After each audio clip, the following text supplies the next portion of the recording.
to this town hall meeting hosted by the Digital Transformation Unit under the Ministry of Information, Communication and Technology. This evening we will explore how technology is transforming our nation, improving, improving how we live, work and connect with the government. Guided by the theme Digital Innovation for a Sustainable Island State, we'll hear from the key leaders driving this transformation and engage with you, the public, as valued partners in this digital journey. Thank you to everyone for joining us this evening, both in person and virtually. We are live on Freedom FM 106.5, the Digital Transformation Unit's Facebook page, which we encourage everyone to like and follow. And we are also live on the SKNIS Facebook page. I'm Carla Berridge, and I will be your moderator this evening. At this time, I encourage everyone to place their phones on silent, please. Thank you so much. To officially open the program, we begin with an invocation by Mrs. Emelita Warner-Paul.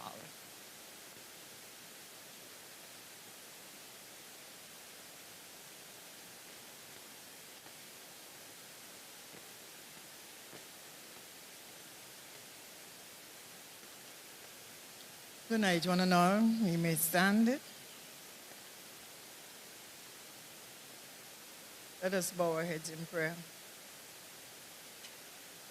Loving God, the Lord of all ages, the Alpha and Omega, the Creator of all things, we humbly bow in your presence this evening as your word reminds us to give thanks in all things. So we come by to first thank you for this day. You woke us up this morning and have kept us in our right minds to this very hour. We thank you for this opportunity to be part of the digital world. Lord, we pray for guidance as we enter into this part of the global space. We seek your divine protection on the usage and as a government with the largest workforce, we seek the indwelling of the Holy Spirit to direct the users of such along good, honest, and diligent pathways. Lord, wherever harm may come, we bind such forces of evil. As we have planned, you are the one who executes. I bring before you all who will be presenting this evening. Give them clarity of mind that all who are here listening or even on the virtual space will have a clear and even a clearer understanding of what the e-world we as a nation are about to enter into. Father, now God, we ask that you take full control of this evening's proceedings, blessing all who have taken the time to be here. And as we leave, Father, now God, we pray that whatever is said and done will be to your honor and to your glory, granting them journeying mercies as they go home, and we pray for good night rest. All these mercies we ask in the wonderful name of Jesus, who taught us to say, Our Father, which art in heaven, hallowed be thy name, thy kingdom come, thy will be done on earth as it is in heaven. Give us this day our daily bread, and forgive us our trespasses, as we forgive those who trespass against us. And lead us not into temptation, but deliver us from all evil. For thine is the kingdom, the power and the glory, forever and ever. Amen. You may be seated.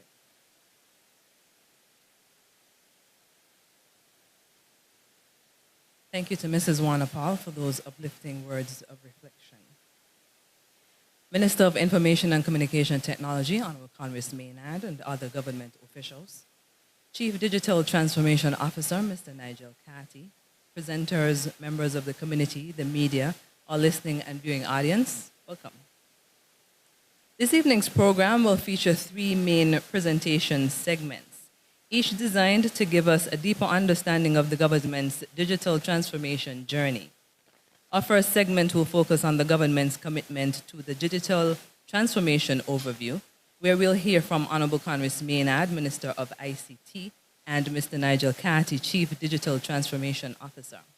The second segment will feature project overviews, where members of the DTU team will share progress on key national projects, including the electronic civil registry system, the electronic identification system, and the legislative work supporting these initiatives. Our third and final segment will highlight specific projects and citizen-centered innovations, showcasing how digital transformation is improving public services, trade, and change management across government. After these presentations, we'll open the floor for a question and answer segment, where you'll have the opportunity to engage directly with our presenters. And now to begin our first segment, please join me in welcoming to the head table Honorable Conway Maynard, Minister of Information and Communication Technology, and Mr. Nigel Catty, Advisor and Chief Digital Transformation Officer.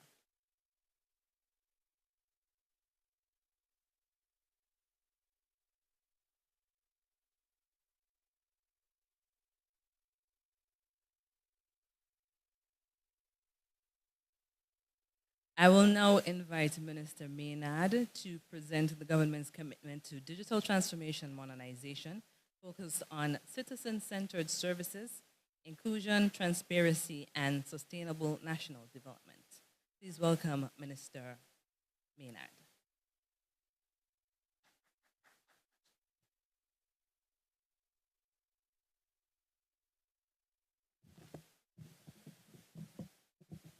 Pleasant good evening to everyone. A pleasant good evening to everyone. Allow me to acknowledge, of course, the presence of our Chief Digital Transformation Officer, His Excellency Nigel Catty, also IC Permanent Secretary, Ministry of National Security, P.S. Blanchett, and all other government officials here, and industry practitioners in the or internet or digital space. It is really a pleasure and an honor for me to be here this evening as we come to engage in what is an important and open conversation about the digital transformation journey of our beloved Federation, St. Kitts and Nevis. This town hall really is what I would say a vital part of our government, your government's ongoing commitment to transparency, to inclusion, and collaboration as we move our country toward becoming a sustainable island state, a vision that, of course, you know is championed by our Prime Minister, the Honorable Dr. Terence Drew, and his entire cabinet. Digital transformation is about using technology to improve the way that we live, the way that we work and interact with government and each other. It is about building a smarter, more efficient, and more inclusive society where citizens and residents can access services more easily, businesses can operate more efficiently, and government can function more effectively and, importantly, more transparently. Digital transformation is not a passing trend. It is a national imperative and one of the critical pillars of our sustainable island state agenda. See so, we must not be left behind. The Ministry of ICT's approach to digital transformation is built on three main pillars. Firstly, people transformation. This is empowering our citizens with the skills, knowledge, and tools to thrive in the digital age. This includes improving digital literacy, upskilling our workforce, and ensuring that no one, not the elderly, not the disabled, not the low-income family, is left behind as we transition to a digital economy. In a new digital economy, your government is creating a host of new employment and business opportunities that will emerge in the following areas: digital infrastructure and cloud services, data and artificial intelligence, digital government and public services, software development and technology innovation, digital business and entrepreneurship, cybersecurity, and digital trust, and digital skills and education. Just earlier this year, the government of St. Kitts and Nevis, through the Office of the Prime Minister, launched what was a national cybersecurity program aimed at equipping participants with internationally recognized certifications and work-integrated learning opportunities in the rapidly expanding field of cybersecurity. Under digital transformation, these kinds of opportunities will continue to expand. And they will continue and they will expand. The second pillar of digital transformation is process transformation. So first you have people transformation, and now we also have process transformation. This is rethinking and redesigning how government services are delivered. We are streamlining procedures, reducing bureaucracy or red tape, and ensuring that government becomes more efficient, more responsive, more transparent, and importantly, more citizen-focused. Your government has embarked on the digitalization of records of births and deaths at the Bastia Health Center, transforming it into a modern electronic civil registry system, or ECRS. Paper records going as far back as the mid-1800s are being digitized and made more secure. In the not-too-distant future, citizens will be able to apply for their certificates online and receive digital copies of the same. If you ever have had to apply for a passport, you have gone to the post office to buy stamps. You've made a trip to the criminal records office, in our case by the police station, and then to the Bastia Health Center to obtain a copy of your birth certificate before you go down to government headquarters.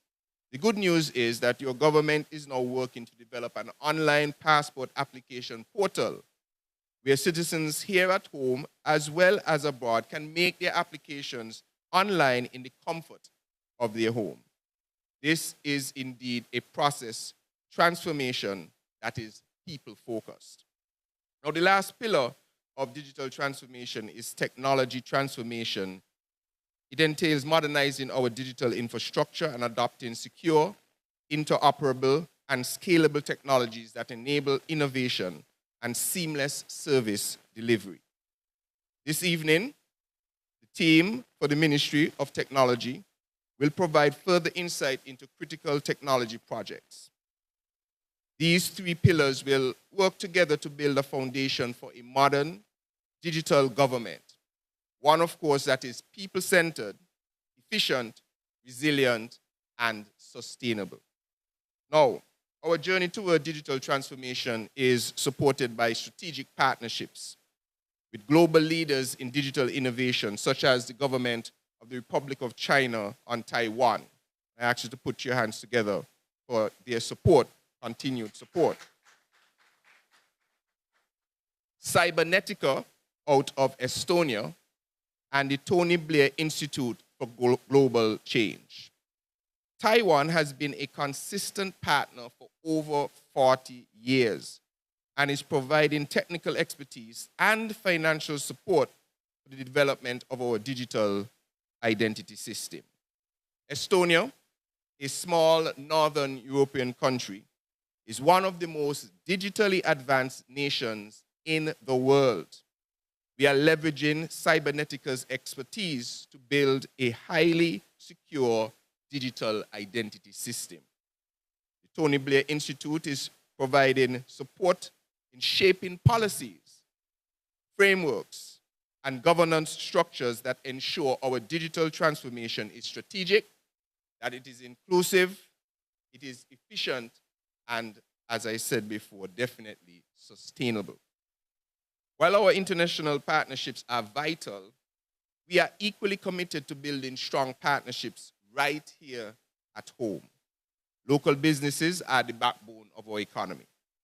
and their participation is essential to the success of digital transformation. Through collaboration with our local ICT firms, entrepreneurs, and startups, we are fostering innovation. We are creating jobs and ensuring that the benefits of the digital economy are shared widely across our society. Digital transformation is about empowering our people. And this government rather, is focused on doing just that. So in closing, let me assure you that digital transformation is fundamentally aligned with our national sustainability goals, contributing to economic growth, environmental protection, and social equity. We are committed to an environmentally conscious transformation, utilizing digital tools to reduce our carbon footprint through paperless processes and optimizing resource management across all government operations. None of this, of course, would be possible without the extraordinary teams at the Ministry of ICT and the Digital Transformation Unit. And I ask you to put your hands together for the significant work that they have been doing to bring us this far. Digital transformation requires an unwavering focus on the people that we serve. Our commitment is clear to leverage the power of technology to build a government that is more accessible, that is more transparent, and really a true partner in realizing our shared vision for a prosperous and sustainable St. Kitts and Nevis. It has been an honor, of course, to bring this address to you this evening. And as we reaffirm our government's steadfast commitment to digital transformation and public sector modernization. Through digital transformation, we are reimagining governance, empowering citizens and communities, and laying the foundation for a sustainable St. Kitts and Nevis. Thank you very much for listening.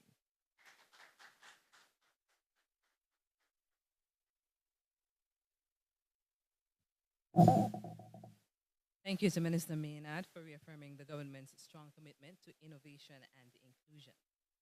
I now invite Mr. Catty, who will outline the role of the Digital Transformation Unit, the national roadmap, and how global best practices are being applied to build a smarter, more connected government.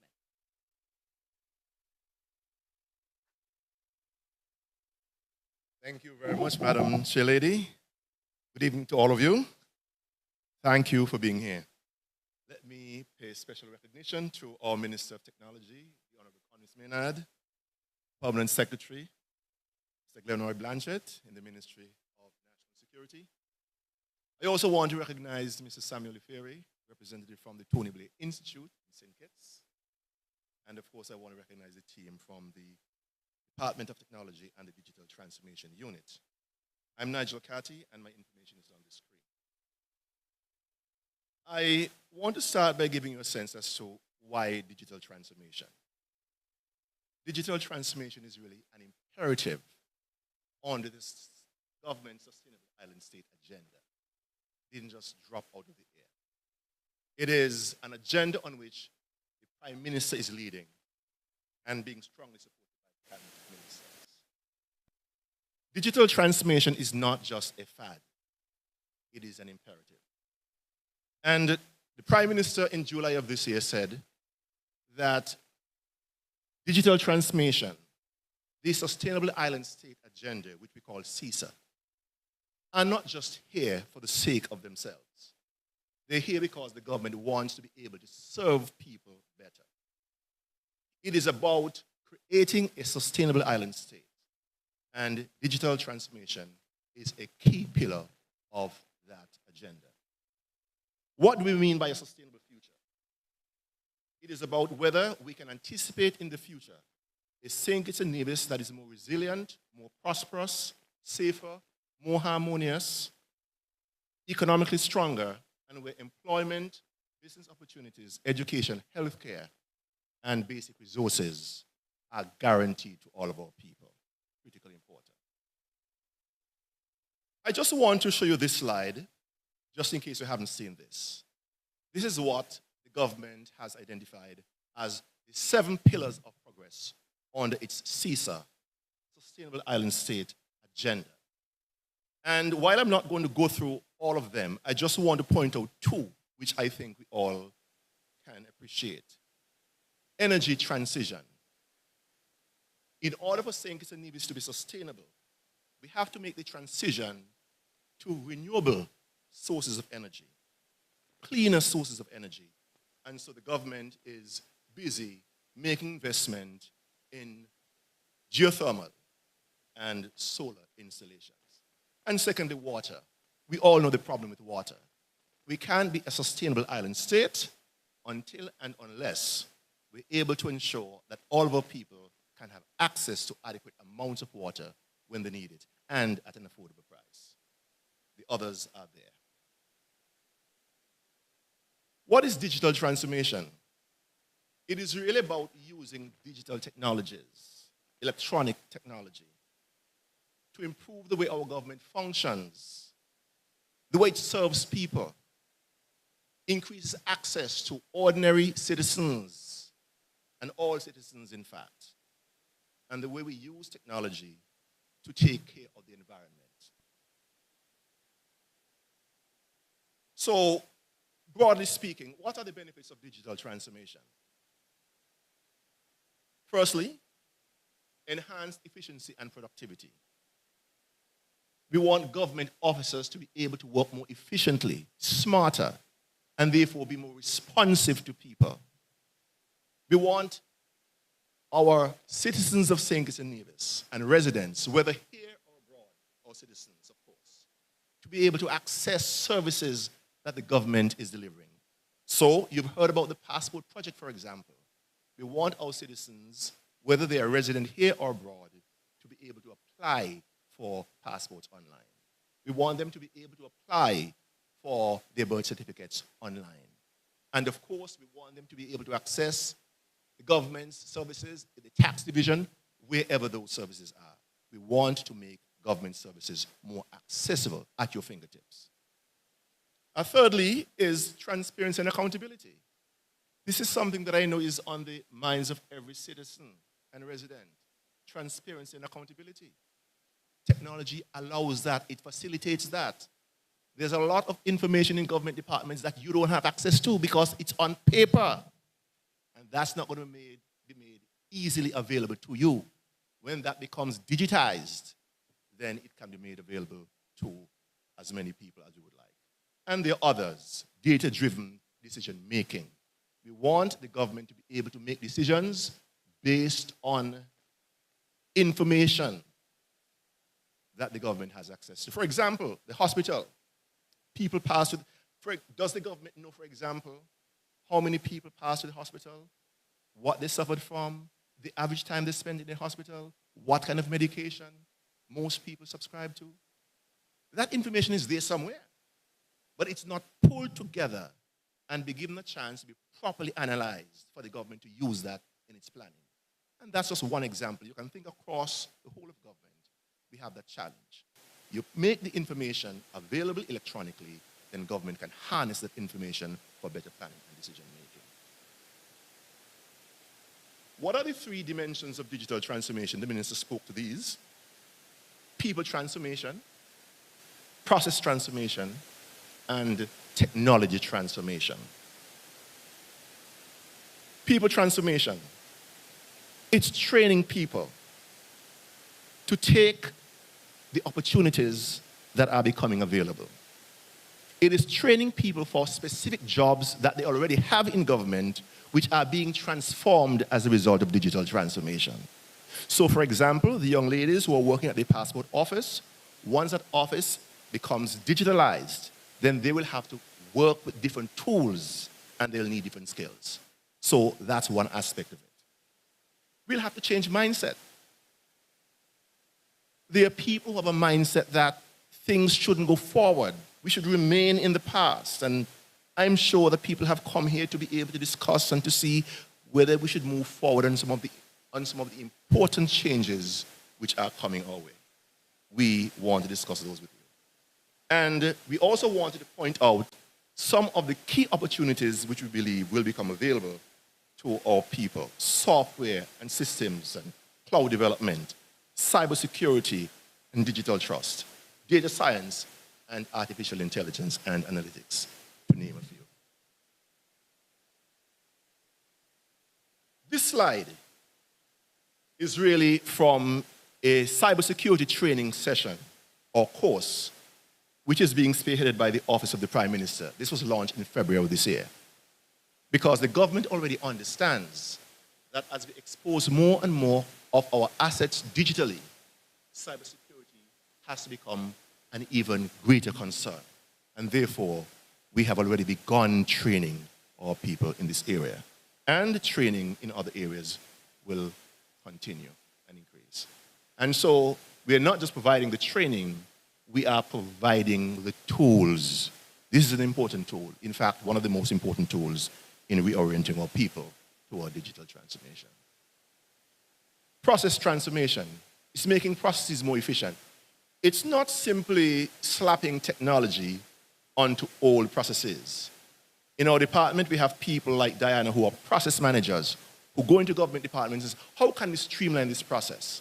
How can we make it ready for digital transformation? And so it is about all of those things. But critically importantly as well, we have legislative transformation, policy transformation. And this evening we have someone from the Attorney General's office who's going to be going through a number of those important changes for us. But these changes are required so that we know how new systems will function, who will be responsible, who will be held accountable, how the data will be stored, how people's information must be protected, and what steps they can take if they're not satisfied that their information is protected. And lastly, technology transformation. It's about putting technological solutions to work for the government and for the people of St. Kitts and Nevis. I won't go through all of these, they're there for you to see, but we have already made mention of the civil registry project, converting those paper-based records at the birth certificates office to digital format, and then creating a system where people can begin to apply online and respond and get responses electronically. I also want to make mention of our digital identity or EID authentication system.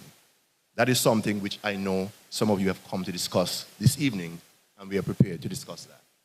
Online passport application system, online business application platform, trade single window, and our national addressing system. This slide gives you a graphic of how these systems are intended to work. So we have the ECRS, which is the Office of Births and Deaths and Adoptions and so forth. That information is being digitized.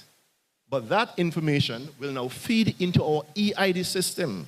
Because when you go to sign up for your EID, your digital ID, there needs to be some basic foundational information that the system is going to use to establish your identity. You can't just walk in and say, well, I'm Mr. Welch. You have to say, well, this is my information. That information has to be verified against the ECRS database where we have our records of births and deaths. And then for persons who are not born here, but are citizens through some other means, naturalization, by investment, etc., and residents, their information are not at the Barnstable Health Center, but are at the Ministry of National Security. That information has to be made available to the system for the system to be able to properly or establish your identity. So the overall picture that we want is that government will be highly interconnected. Offices of government will be highly interconnected, so that if you were to go to the passport office, you don't have to go up to the health center to get your birth certificate. You don't have to run down someplace for a stamp. You don't have to run across by the police station for your criminal record.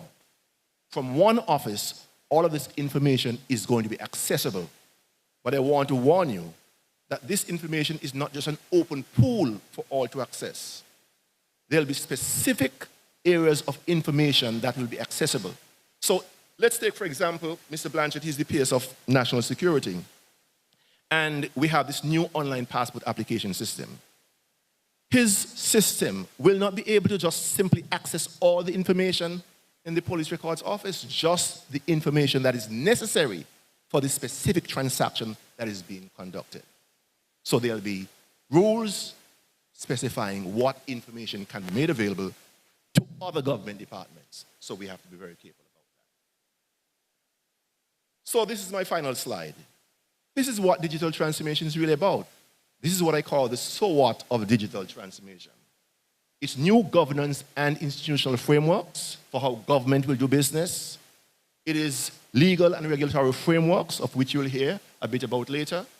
It's about cultivating digital talent, training people in cybersecurity, part of our change management process, providing the infrastructure and technological tools, and finally, new digital processes and digital services for people to access wherever they are.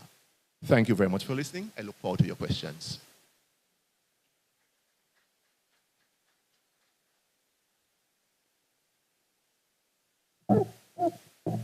Thank you to Mr. Carty for that insightful presentation.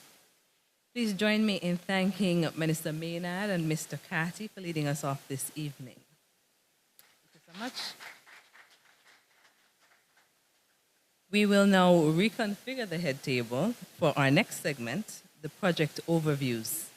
For this segment, I invite to the head table Mr. Eric Haynes, Program Manager at the Digital Transformation Unit, Mr. Sancho Duncan, Enterprise Architect, ICT, and Crown Counsel Kyle McCartney of the Attorney General's Office.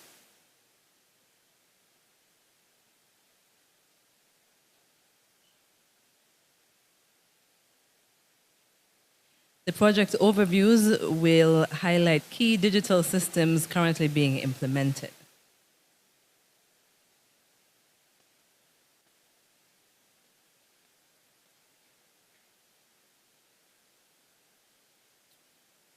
Firstly, I will invite Mr. Haynes, who will update us on the electronic civil registry system, highlighting milestones, benefits, and how citizens will soon have access to vital records online.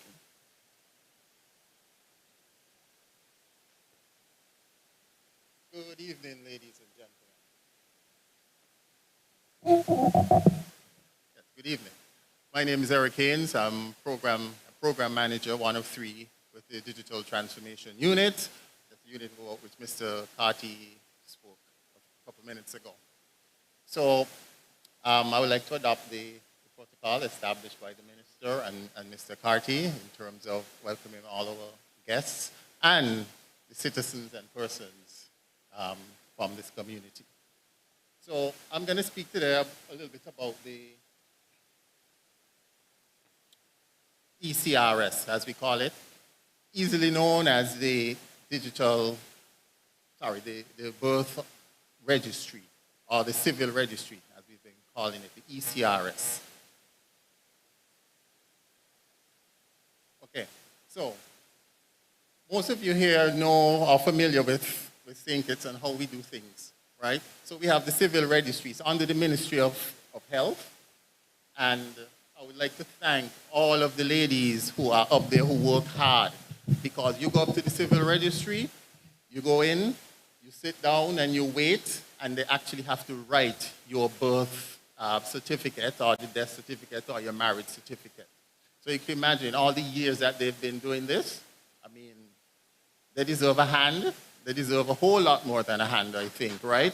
But they do a good job for all these years. So, you know, hands down to the ladies up at the registry. So what you realize is there's a need for modernization of this system. Mr. Carty mentioned it. You have to go down to the post office. You have to buy the stamps, journey up to the registry, wait for them to actually write it up for you. So what we're trying to do with the digitization is to get to a place where you don't have to do all of this thing. You can probably do, as we call it, a one-stop shop. Okay? So we'll go into the digitization of the records first. So simply, what you have up at the registry are books. I don't know how much of you have actually seen these books. They're about 2 feet by 4 feet, right?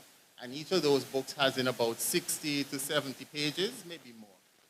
And on each page, you have 8, depending on the book, 6 to 8 records per page. So what's happening for the digitization process is we have to take a picture of every single page of those, and I'm just guessing about 1,000 books, right? Because we have records going back to about 1860. So we have to take a picture of all of those pages. When you finish taking a picture, then we have to, of each record, we still have to what we call cropping, which is just taking a single record of each of those pages. So you can imagine the time, the diligence it takes to do all of that. From the cropping stage, we go and we have to now enter all those records into the database. And when I say enter, it's not automatic. Persons literally have to sit down and type, right? When I see some of the writing on this, it's like, you know, anybody can read their doctor's prescriptions? I can't. And some of the writing is like that. But these ladies up there, again, they know how to read and how to interpret because they've been doing it for years. So all of that information has to be entered manually into the database. Now, this is where it gets interesting. As they enter it, before it's accepted, there's actually 2 verification processes. One, the first one as it's entered, you have somebody, what we call the verifier. The verifier just looks at the record, they look at the page, and make sure that they match up, right? Very important. Secondly, we do a second verification on this too, where we call the, yeah.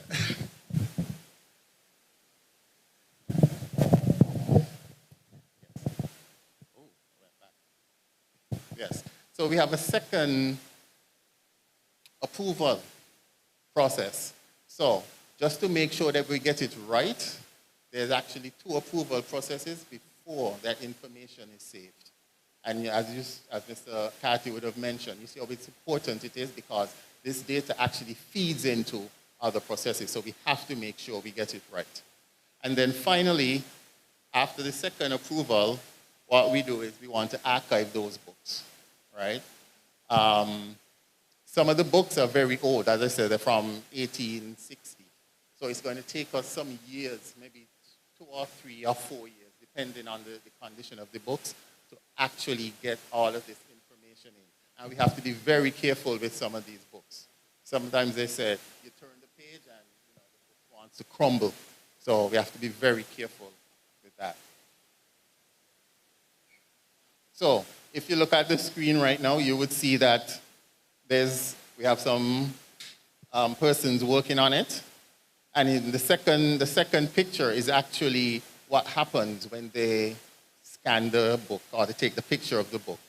That's actually an actual book there in the cradle.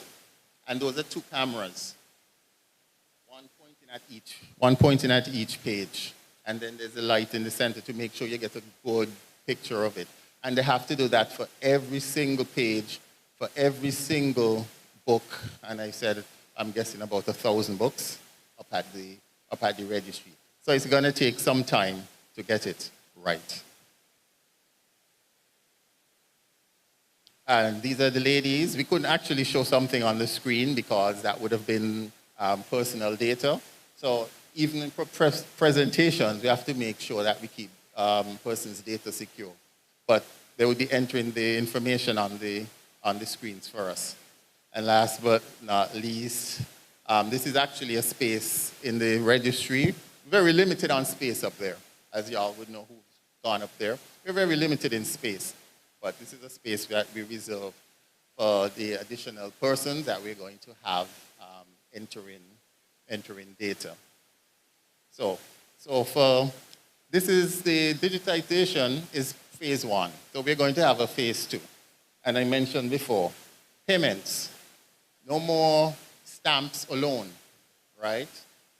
The idea is to actually allow you to pay by, let's say, credit, debit card, when you go up to the center to get your birth or whatever certificate it is, right? So we want to introduce payment options because I myself have walked up to the, well, not walked, but gone up to the health center and forgot, oh boy, I need stamps, right?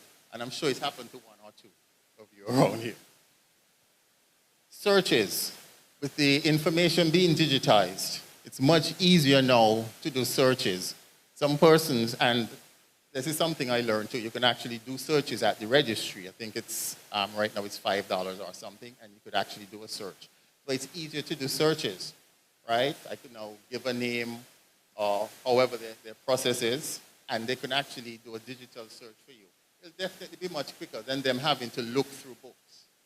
I remember in a former life, I sent a page of persons, of names, up to the registry asking, well, can you tell me if these persons are still alive?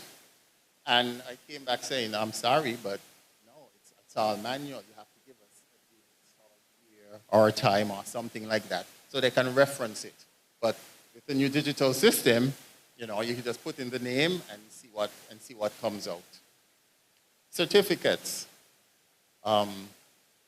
Yeah, this one is easy. What we want to do is to introduce new, more secure birth certificates. As you know, right now, it's just basically paper with some lines on it. So what we want to do is to introduce a birth certificate that has some security features built in it so that persons can, you know, won't as easily attempt to duplicate them.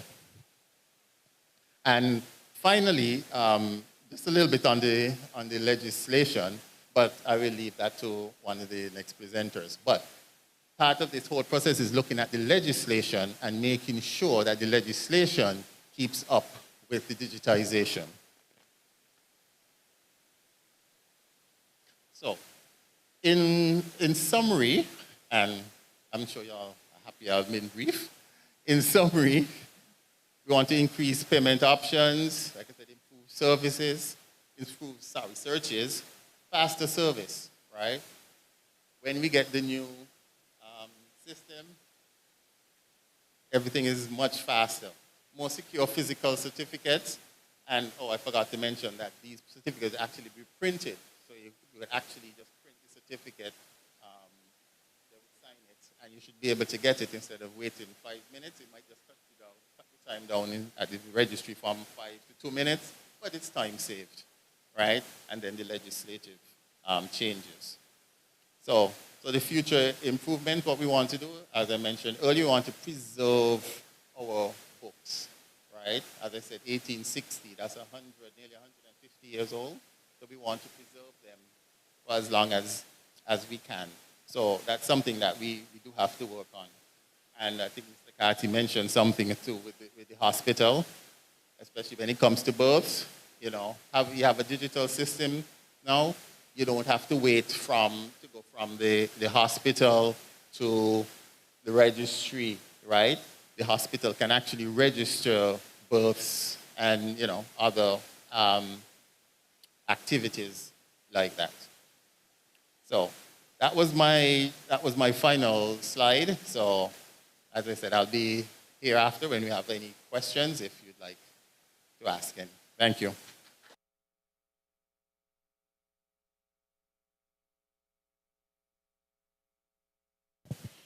Thank you, Mr. Haynes. I thoroughly enjoyed that presentation, finding out about the process that goes into this, the registry that we are so used to. I now call on Mr. Sancho Duncan, and he will discuss the electronic identification system, explaining how this secure digital identity platform will enhance access to government services and strengthen data protection. Mr. Duncan.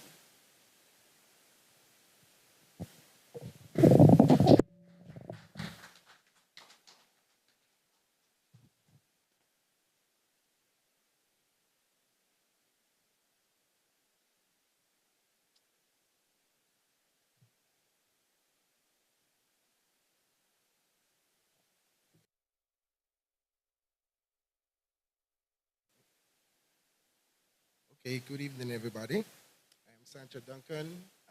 I work at the Department of Technology as the Enterprise Architect. I'm responsible for the team in the e-government unit that deals with websites, web applications, and technical stuff for government. Welcome, everyone. So I'm here to present on a critical project that we're working on, the EID, Digital Authentication Portal, right? This will provide, again, secure access for all citizens of St. Kitts and Nevis. It's a transformative and innovative initiative that provides every citizen with secure electronic identity. As the vision states, right, is to create a trusted digital identity ecosystem empowering citizens and enabling a smarter and more connected St. Kitts and Nevis. Now, what is the EID? What is this all about, right? Everybody wants to know what the EID is. So it's a government-issued electronic ID, right, that gives you a unique identifier to uniquely identify every citizen and resident. This would make it easier for governments to identify persons of need. If you have anything that you want to access any government services, make it easier for you to then authenticate yourself to say, I am who I am, and I can access these government services, right? So it gives you a unique identification number, and it also gives you the ability to make it interoperable and being able to exchange data with other ministries and departments, right? And also with the private sector, like with the banks and that type of stuff. So, you know, when you go to apply for a loan, they ask you for 2 government-issued IDs. No, you won't have to do that if you have your EID. You'll be able to authenticate yourself and say, I am Sancho Duncan, I am who I am, I can give my PIN just like you have with your bank cards.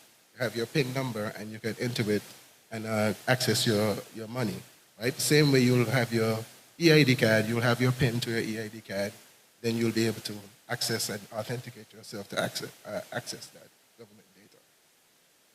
Okay, how does the EID digital authentication works? Right, first, like any enrollment process, you have to capture the data first, right? So you walk inside of the enrollment office and you capture your data, your picture, your personal information, right, to apply for the EID, right?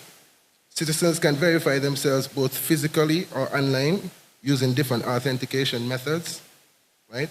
Then data is verified against the civil registry and national security databases. As spoken before, some information resides in the civil registry for citizens, and then inside of the the national security databases, we have resident and non-nationals who were born here, right? After the data is verified, then the digital credentials are created and embedded into this smart secure chip, right? The EID is produced and then linked to the citizen profile.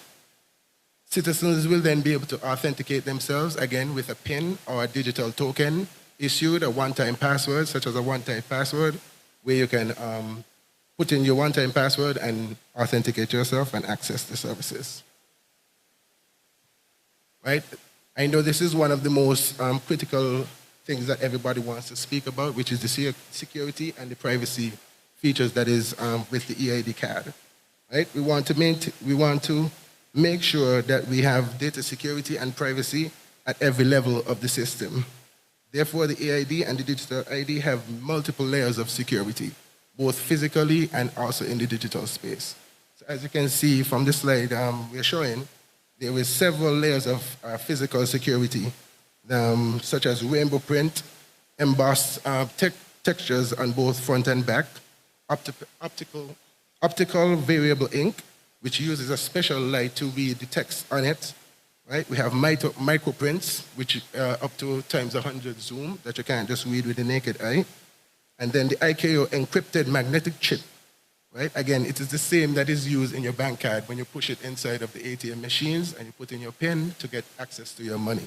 So it's the same chip that this card would have also, which ensures your level of privacy and data security.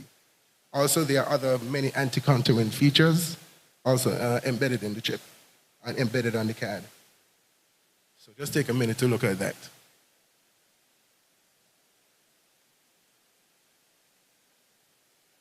Okay. Other security and privacy features, of course, we always want to make sure that the citizens and the residents have control over their data, right?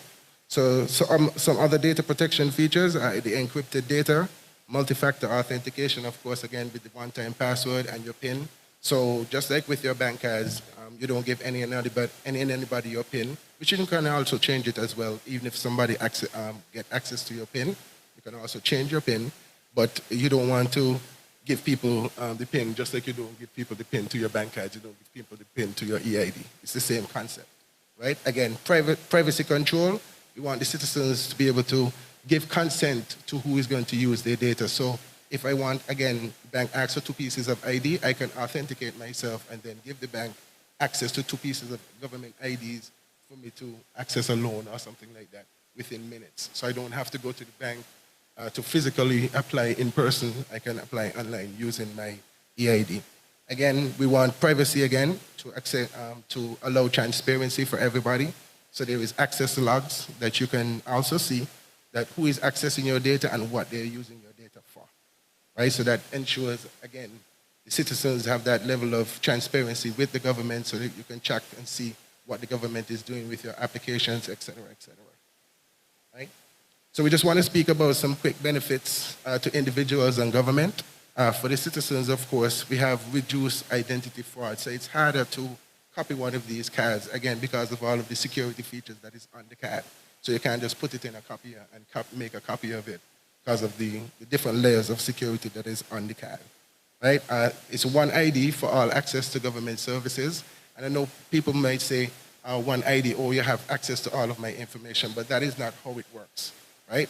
The card is actually just an authentication portal for you to say, I am who I say I am. Just like if you walk inside of again, using the passport example, if you walk into the passport office, you would give the passport office, you would fill out an application, you would give the passport office your IDs. So you are authenticating yourself by being physically there in person. We are just creating the same thing in a digital space where you authenticate yourself and give the consent to the passport office, the same as online. You give consent to the passport office to use your information, right? The same way if you want to access your health records, you give access to,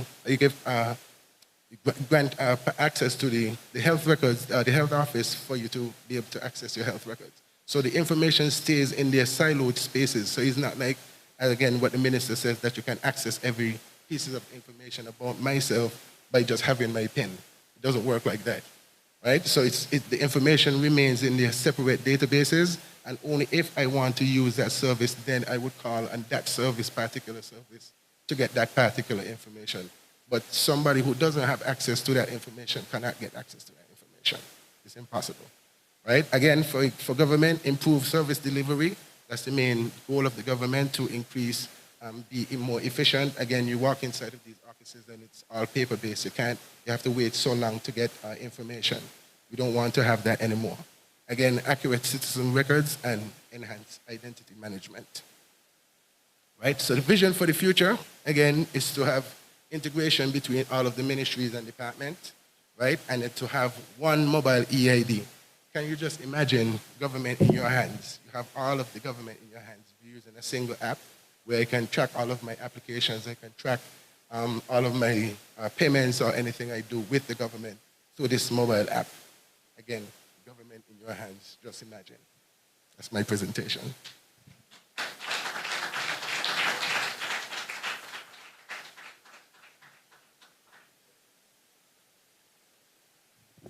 Thank you to Mr. Duncan. Next, Crown Counsel Kyle McKechnie will explain the legislative framework supporting these systems, ensuring security, privacy, and accountability across digital platforms.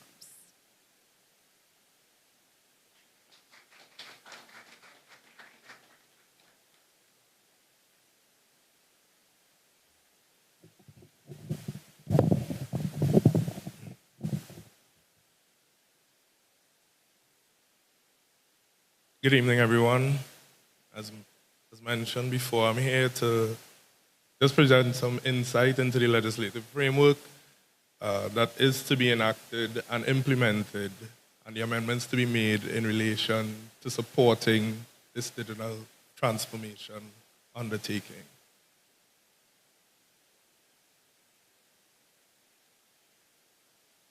In keeping with the government's Sustainable Island State agenda, the government of St. Kitts and Nevis is committed to the passing of new and innovative legislation and legislative amendments to support its comprehensive digital transformation agenda. The proposed laws or legal amendments will give digital systems and transactions legal effect, validity, and ensure proper oversight. But what does this mean? The stage transition from manual, paper-based services to electronic services would enhance service delivery. This transition will enable citizens to access a wider range of services online, reduce or eliminate lines and delays at government offices, and enhance efficiency across both public and private sectors. But why do we need to change laws? Without the right laws, the laws and amendments, the digital transformation initiatives are at risk of being undermined by privacy gaps, security vulnerability, and procedural uncertainty. And so there are a number of proposed legislative amendments which will come in the form of bills, bills will be implemented and amendments will be made to existing legislation in order to ensure that we encapsulate all that the government is trying to achieve. And so we've identified the Digital Identity Bill, the Electronic Transaction Amendment Act, the Civil Registry and Vital Statistics Bill, the Unique Identifier Bill, and the Data Protection Act.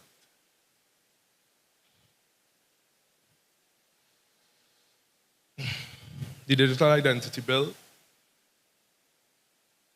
This bill establishes a system that allows citizens or residents to authenticate their identity digitally and or physically when interacting with government and private services.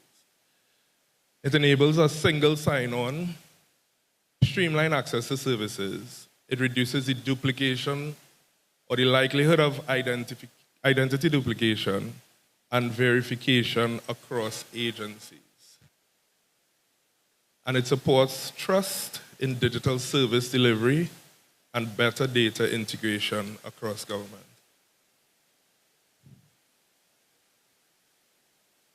The Electronic Transaction Act. This provides for the legal recognition of electronic records, signatures, and e-government services. The Electronic Transaction Act is to be amended to keep pace or keep up with the changing digital economy and to facilitate new and secure ways to verify identity online, to support the integration of authentication services across government platforms, and to recognize digital records and documents that have been electronically verified as legally valid.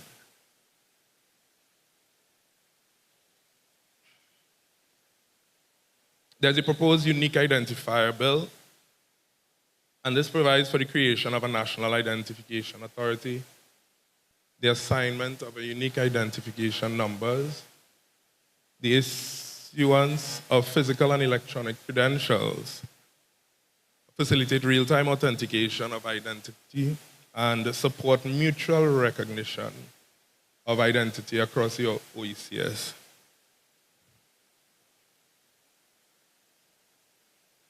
Mention has been made of the Civil Registry and Vital Statistics Bill because a lot of the records are still manually stored. And so this will replace the Registration of Births and Deaths and Marriages Act with a new Civil Registry and Vital Statistics Act.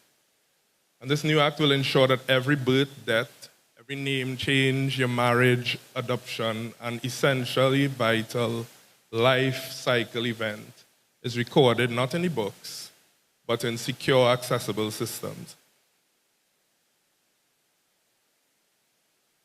This will reduce the manual paperwork and improve service delivery of all government systems. So the Data Protection Act is the other legislation. It must be updated to ensure that the provisions are made for the proper storage and handling of data in relation to the new proposed legislation. And this includes how the data would be stored, what steps persons might be able to take if they have concerns, and it may even address penalties for the misuse of information. And so the object of this act is to safeguard personal data processed by public and private bodies, and it seeks to balance the processing of your data by the bodies in order to do what they're supposed to do, while safeguarding and protecting the personal data from unlawful processing by the same public bodies and private bodies who are given access to your personal data. It is also meant to promote transparency and accountability in the processing of your personal data.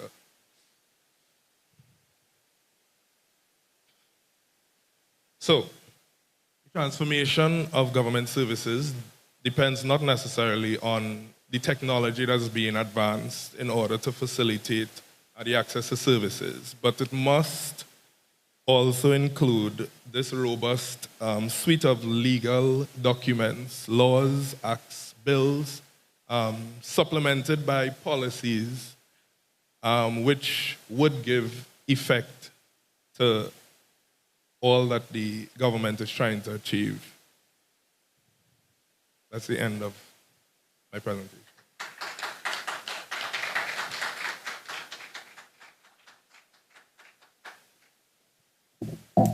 Thank you to our presenters for outlining how these projects will improve service delivery and safeguard citizens' information. We will now reset the head table for our third and final presentation segment, the project highlights. I invite to the head table Ms. Sandri Elliott, Program Manager at the Digital Transformation Unit, Mr. Christopher Herbert, Program Manager at the Digital Transformation Unit, and Ms. Lyncia Dorr, Change Manager at the Digital Transformation Unit. This segment will highlight and showcase how digital solutions are enhancing trade, citizen engagement, and public sector adaptability.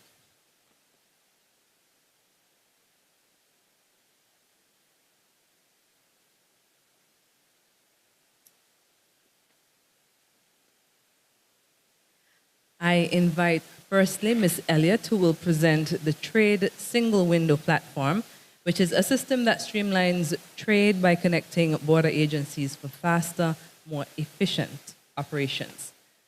Let's welcome Ms. Elliott.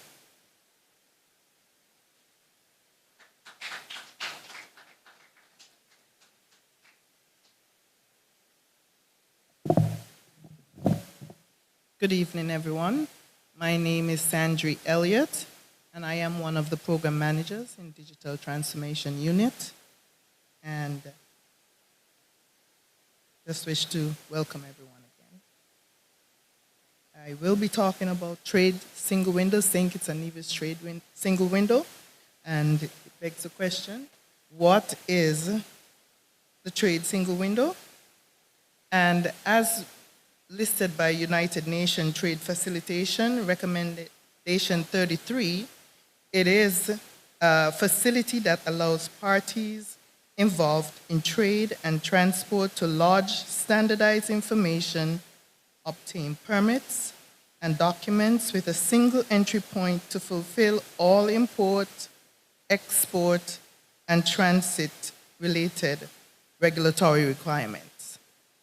That's a mouthful, but what it is essentially, it's a single, secure way of customs, traders, brokers, and other government line agencies to perform or accelerate trade. This model was implemented in St. Lucia and Jamaica, and we are adopting it.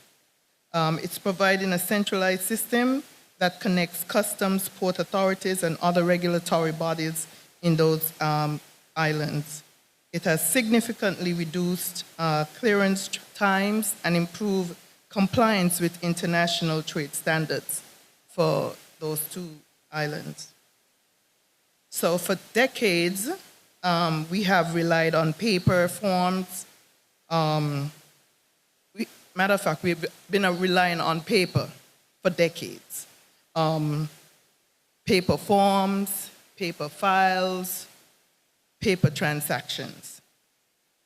But as the world changes, we all know that there's a need. That paper-based systems have many challenges for a lot of stuff, especially trade. And some of those challenges include it creates long lines, lost documents, lengthy clearance times,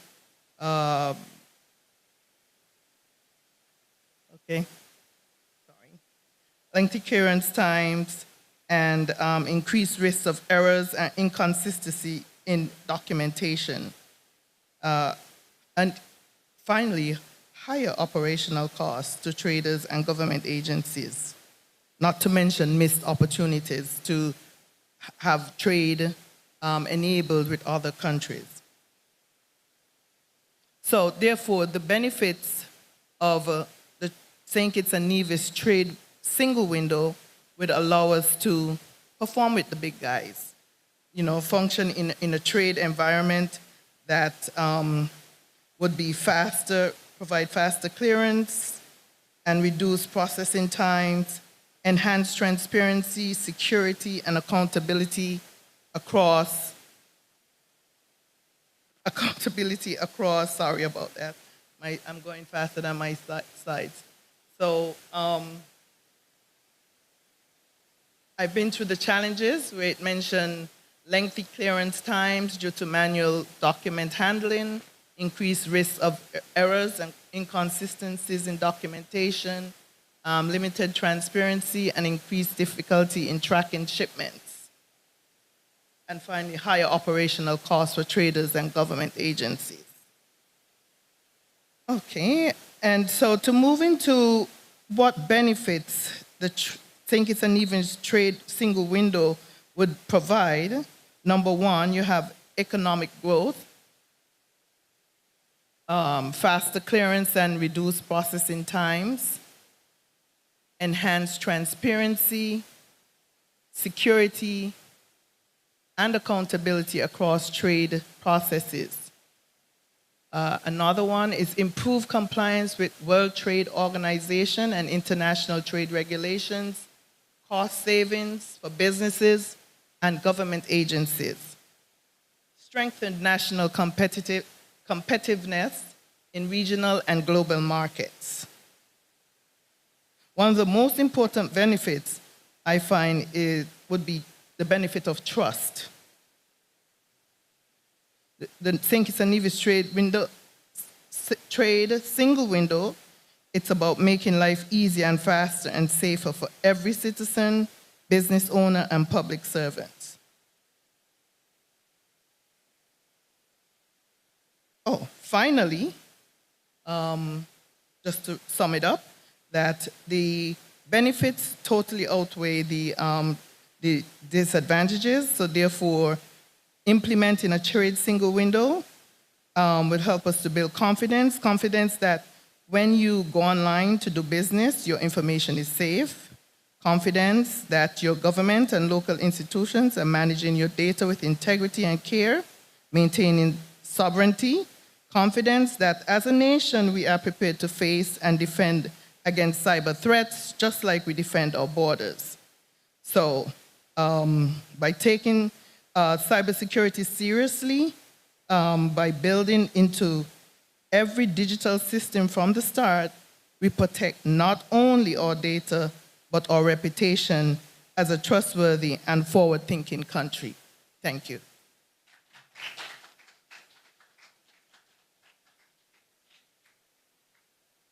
Thank you to Ms. Elliott for informing us of the Trade Single Window platform.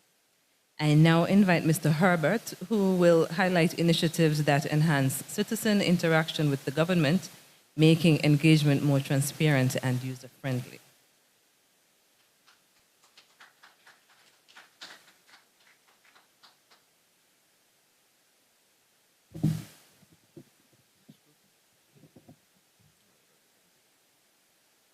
Hello, good evening all.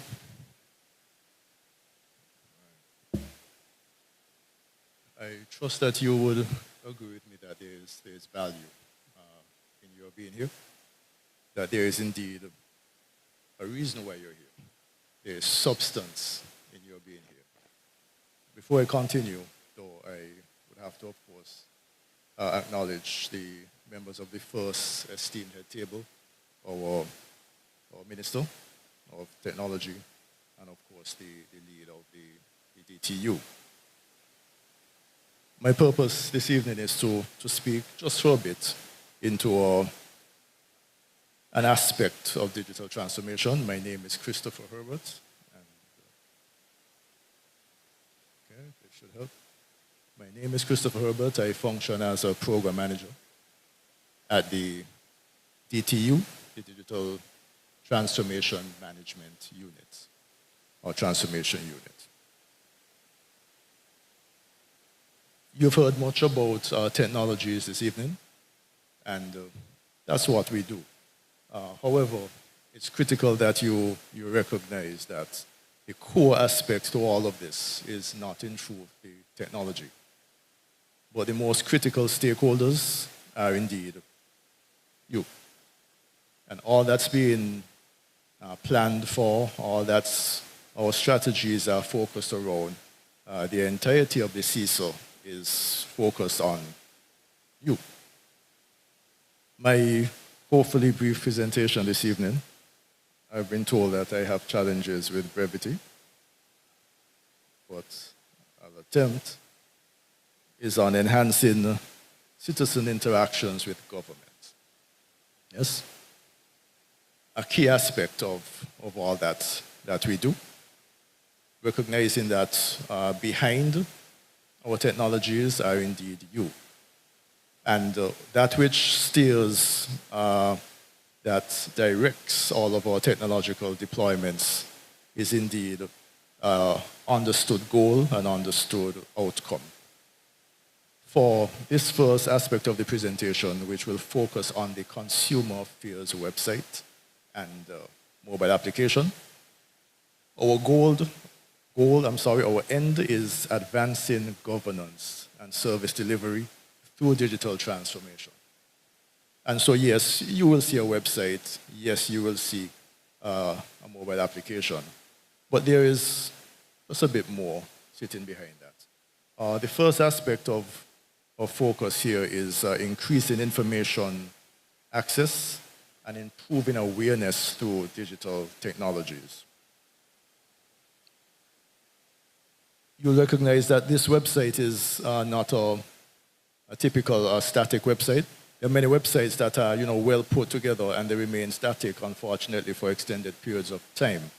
The information is limited to presentation of news updates and perhaps on occasion a feedback interaction if there is. The approach that's being deployed in the establishment, maintenance and management of this Consumer Affairs website is indeed, of course, content managed, but not just indeed content managed. It is indeed structured to ensure that there is a degree of interaction and engagements, and those engagements are adequately monitored, and the necessary analytics are deployed to gain sight of precisely what is the precise interest, use, benefit, most focused space of interaction around the website. Now, this is something that's done typically across commercial websites. However, in some government websites, it falls sadly to the wayside, and what is presented sits in somewhat of a static state for an unfortunate duration of time. There is a definite requirement in this increase of awareness. The content that's placed on this website is based on very well-researched regional, international best practices for consumers. So it's a start. It is indeed a start. That is absolutely the slide. There is one slide. To keep me contained with brevity, I was limited to one slide. Okay, so bear with me. So we're at the first bullet point of the one slide. Okay. And I'll try to increase my pace just a bit. You see my challenges? Okay. All right. So some of the aspects, and in truth, I was asked not to even mention this, but it's a consumer affairs website. I'm sorry that I have to step out of place for this just a bit. And while we are speaking about the website, the presentation of the website will not be done in this engagement. Why? We do not want to steal the thunder from the consumer affairs. They're expected to go live before the end of this year. And so you will see the website. What I'm speaking about are some of the functions of the website and how they extend the facilitation of convenience for consumer service transactions. Again, we're starting very, very small with this iteration of the Consumer Affairs website. It's a first rollout of the website, and the intention is to ensure that the necessary people pillar and the building of the resources within the entity grows so that it's able to adequately support the future requirements and the following phases of the deployment of those web platforms. Facilitating convenience of consumer service interaction starts with a grievance and complaints form. Very simple form that enables persons to adhere to their roles and responsibilities as consumers aligned with legislative frameworks. They're able to place their complaints with regards to goods and services provisions that fall well below the necessary requirements. But it's not just done, it's not just ending right there. Typically when persons do this, it sits on a desk forever. In this particular scenario, the data approach, the digital transformation approach ensures that there is further interactions, that there are follow-ups, that persons who have submitted complaints and faults, they can track those complaints and gain sight of precisely where those are to be. Accelerating a bit, all of this speaks to supporting data-driven policies. Currently, the legislative works are indeed in place, but how much of what is on the books is informed by the needs and the requirements of our citizens? Our deployment of technologies that are enhancing citizen interactions are such that your engagements with the applications are key and critical. It starts here this evening with you just listening and getting your questions in place and determining precisely how could this be better, exactly what do I truly need in a second phase. It starts there. But the idea is, of course, that through your interactions with the applications, that the necessary policymakers gain sight of what are the needs of the most important stakeholders, you. And you'll see finally that it's indeed a cross-platform application, so there are no limitations. I'll go very quickly on this now, as I'm seeing various indicators about my duration. Closing in enhancing citizen interactions is accelerating public sector transformation. I can be very quickly here. Most persons have said it already, that in St. Kitts, nearly all of our government services are sadly manual, they are paper-based, there is limited automation, if any automation at all. There is a use of technologies, but sadly the use of the technologies is largely aligned with traditional forms of doing business with government. And so while there are certain aspects of digitization, there is very limited thrust towards digitalization. And so the way that business is done, the digital-first approach, the mobile-friendly approach is not typically what's at the forefront of many of the services. We expect that a very well-established approach that may seem to be very boring to you, an HR electronic document management system, is indeed a critical foundational pillar or building block towards, I would say, enhancing, furthering the digital transformation across the public service. The expectation here is that those necessary digitization steps are undergirded by a very strong and stout document management platform, which sounds very boring. But it's not just a document management platform. It's an approach that ensures that there is indeed quality information that is collected, contained, described, categorized with necessary metadata that is secured by the necessary multi-factor security access controls, encryption, accountability, ensuring, of course, that there are sufficient time savings to the access of the information, and bearing in mind the key requirement for collaborative approaches and strong interoperability across other systems in the government.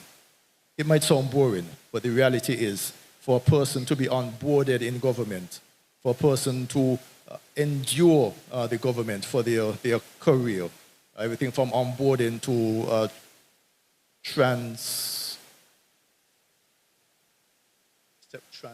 thank you very much, sir. Transfers from department to department, right across, so other leaves and retirement.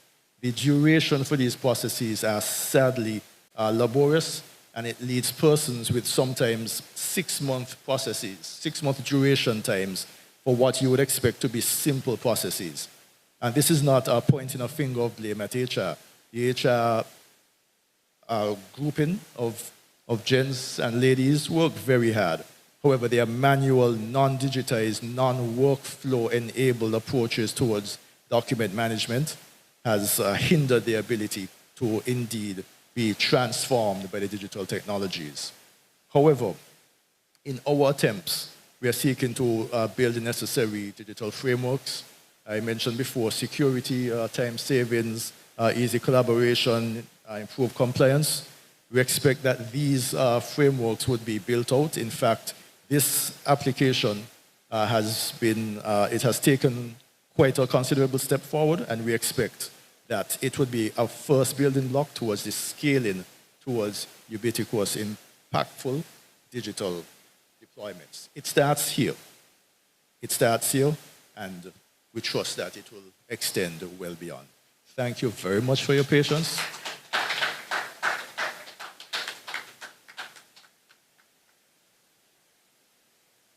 Thank you to Mr. Herbert for being so very brief. We appreciate your efforts. We'll now call on Ms. Lindsay Adore to close this segment, and she will discuss change management, emphasizing how guiding teams and fostering adaptability ensures the sustainability of our digital initiatives.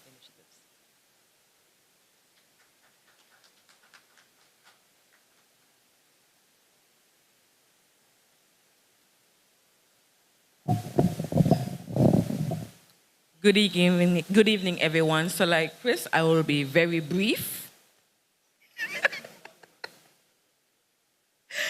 Okay, so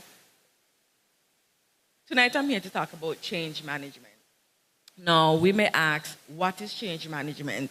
Change management is essentially helping individuals to adapt to new technology and systems. So as you can see from the picture, it's bridging the gap. So currently we are paper-based with the ECRS, which is the electronic registry system. So now we are trying to move to the digital. So my goal here is to ensure that the public, citizens and residents have clear and timely messages, that we collect feedback and gather support, and we address any concerns that the public may have, and that we will also monitor progress and make adjustments. For example, if when we roll out the new digital for the ECRS, if the public is saying that it's too hard, they're not getting how to work the system, then that is where we come in, that we would make adjustments to the system to ensure that everybody is able to log on and have no issues. Now, why is training so important in change management? One, it builds awareness and understanding. It increases adoption and engagement, and it strengthens leadership and communication. With the training, it will provide awareness, it would increase your skill set, and you would have the knowledge to ensure that you are aware of what is happening.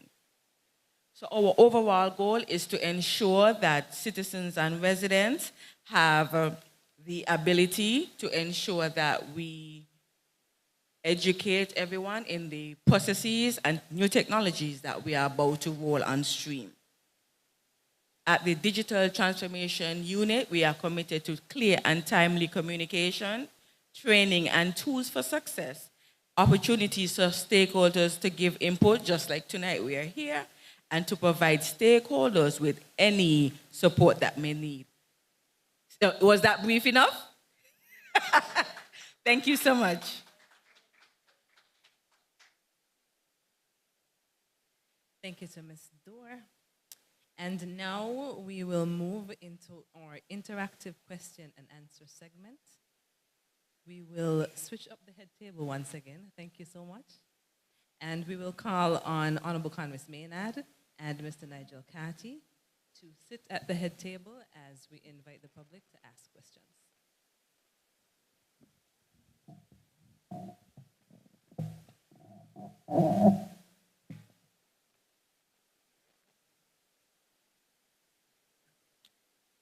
Ladies and gentlemen, this is your opportunity to ask questions and share feedback. Please approach the microphone with your questions. At this time, we limit questions to 2 per person in the first instance. Good evening, everyone.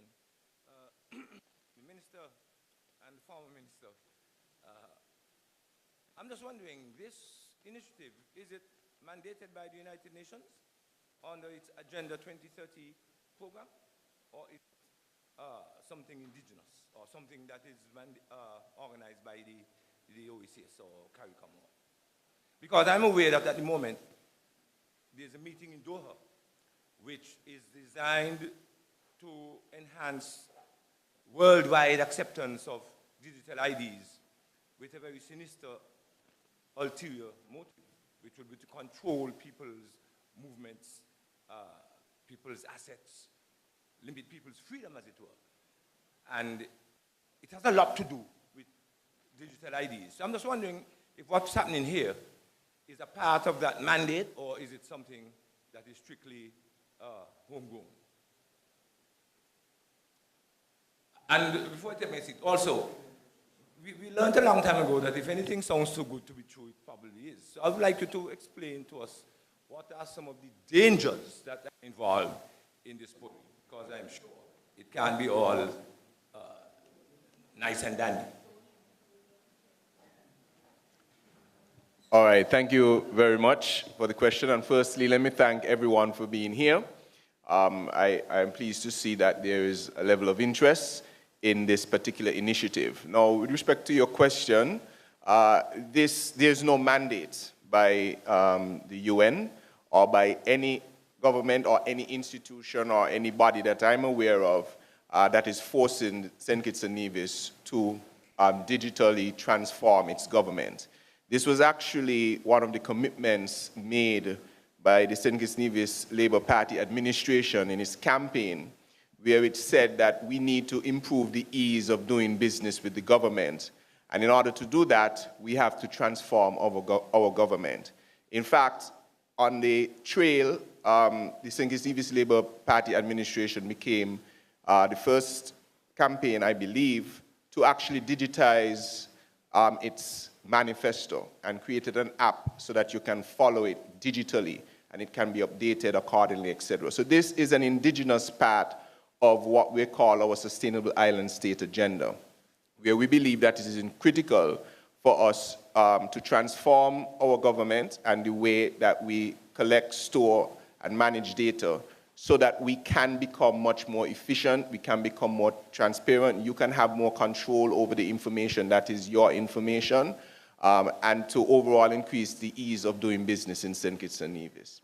So I am not aware of any mandate of any sort, and we are a sovereign nation, And so our decisions are for us to make going forward, and that is why it's important to have you here, to have the important questions asked, so that we can address those concerns and learn where we need to learn to ensure that the citizens are comfortable with what we are doing, and we understand all the benefits and all, as you said, the potential drawbacks. Now, with respect to the second part of your question, and maybe Honorable Cathy would come in on this as well, with every system, I mean, no one can tell you that everything is going to be 100% perfect. It just doesn't happen. And you're right, if someone were to say that this is 100% perfect, then you must be wary of it. But we have to try to get to that near perfection. And there are things that we can do and policies and so on that we can do to allow this to happen. That is why it should not be a piecemeal approach, but we must look at everything, not just the people transformation, not just the process transformation, not just the technology transformation, but the legislative and framework transformation as well, so that in the event something happens, there is a mechanism for us to address it. Now, as we increase in technology, etc., it actually becomes much more difficult to manipulate digital data than it is data on paper. For instance, right now, if someone goes and takes your information off of paper, you can have no idea of that. But in digital systems, for instance, there is always a log, there is always a trace, there's always a way to find what happened or who accessed the information. So someone like you, for instance, or us in this situation, we will be able to see in a system like this what whomever is doing with our information. We are the ones who have to give consent to use this information. And that is why it is so critical that we do it, and we do it correctly, and to build the trust with you, the public, that we are taking this seriously and that you can depend on us. Right now, of course, the government has all of this information already. The information exists in all of these institutions already. Right? And maybe this is a good time where I can just stress this about your question, what if something goes wrong? We visited Estonia a couple years ago to look at their example situation, the example of their process. Now, they had taken, coming out to the 90s and so on, they actually took a number of years to get where they are, but they are world leader. And so we were able to have a look at their system. One of the things that stood out to me there is because they were almost the first to be doing it, they didn't start out with Estonia trying to build an e-digital identity system from scratch. It actually happened over time. And what happened is a similar experience to what we have in St. Kitts and Nevis. Many different areas of Estonia had already started developing their own digital processes. So you had records in this place, you had records in that place, you had services in this place, and what you had was a number of silos.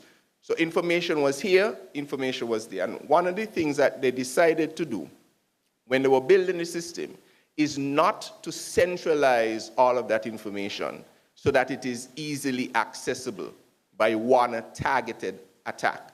Instead, they left it in silos, strengthened those silos, and created what is called an interoperability layer.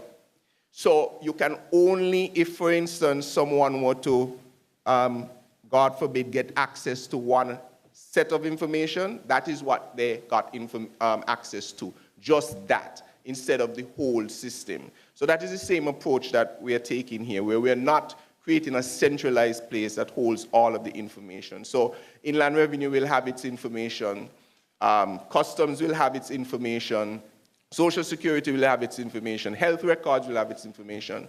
We will secure and protect those with the additional layers, the cybersecurity, etc. But we will have an authentication layer now, an interoperability layer, that allows or gives permission to access the data that is necessary for whatever transaction you are doing. So I know I was a bit of a Chris Herbert just now, but I took the opportunity to put everything in perspective here. Thank you.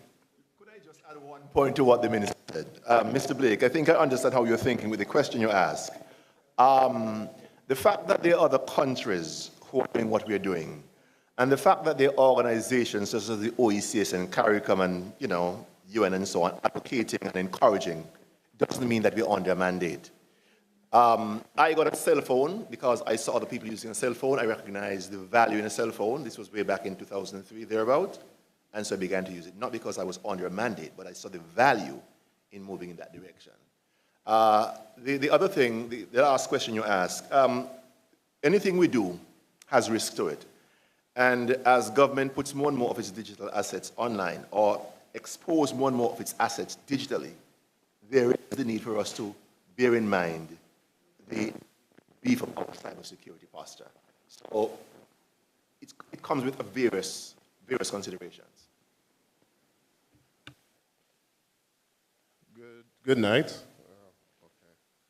So beyond this cybersecurity, what comprehensive safeguards, such as redundancy systems, disaster recovery protocols, and physical infrastructure protections are being implemented to ensure the resilience of the digital identity data against things like natural disasters, power outages, and other environmental threats? Thank you very much, Mr. Martin. I think you raised some very important concerns. I just finished answering the last question by saying that as government exposes more and more of its assets digitally, then we need to take on board the idea of cybersecurity. We need to take that much more seriously.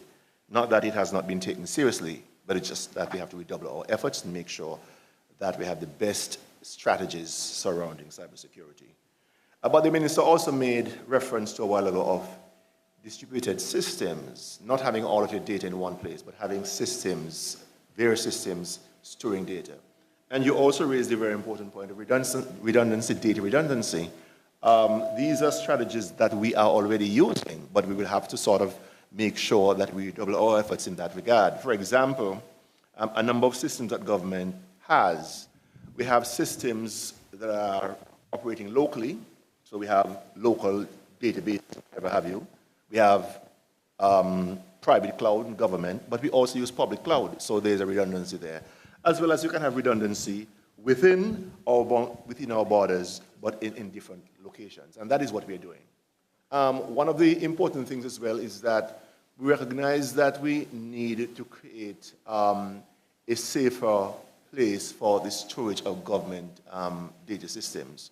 Where we are, we recognize that we need to improve on that. And last year, the minister asked us to begin to approach one of our development partners to see if we can secure some assistance for the building out of a new modern data center. I would want to add something to that as well. I want to thank you for that very good question. I'll start off with an example. I hear a number of people often say, oh, my phone crashed, and so I don't have your number anymore. I've lost the numbers. Can you give me back the number? And I always smile when that happens.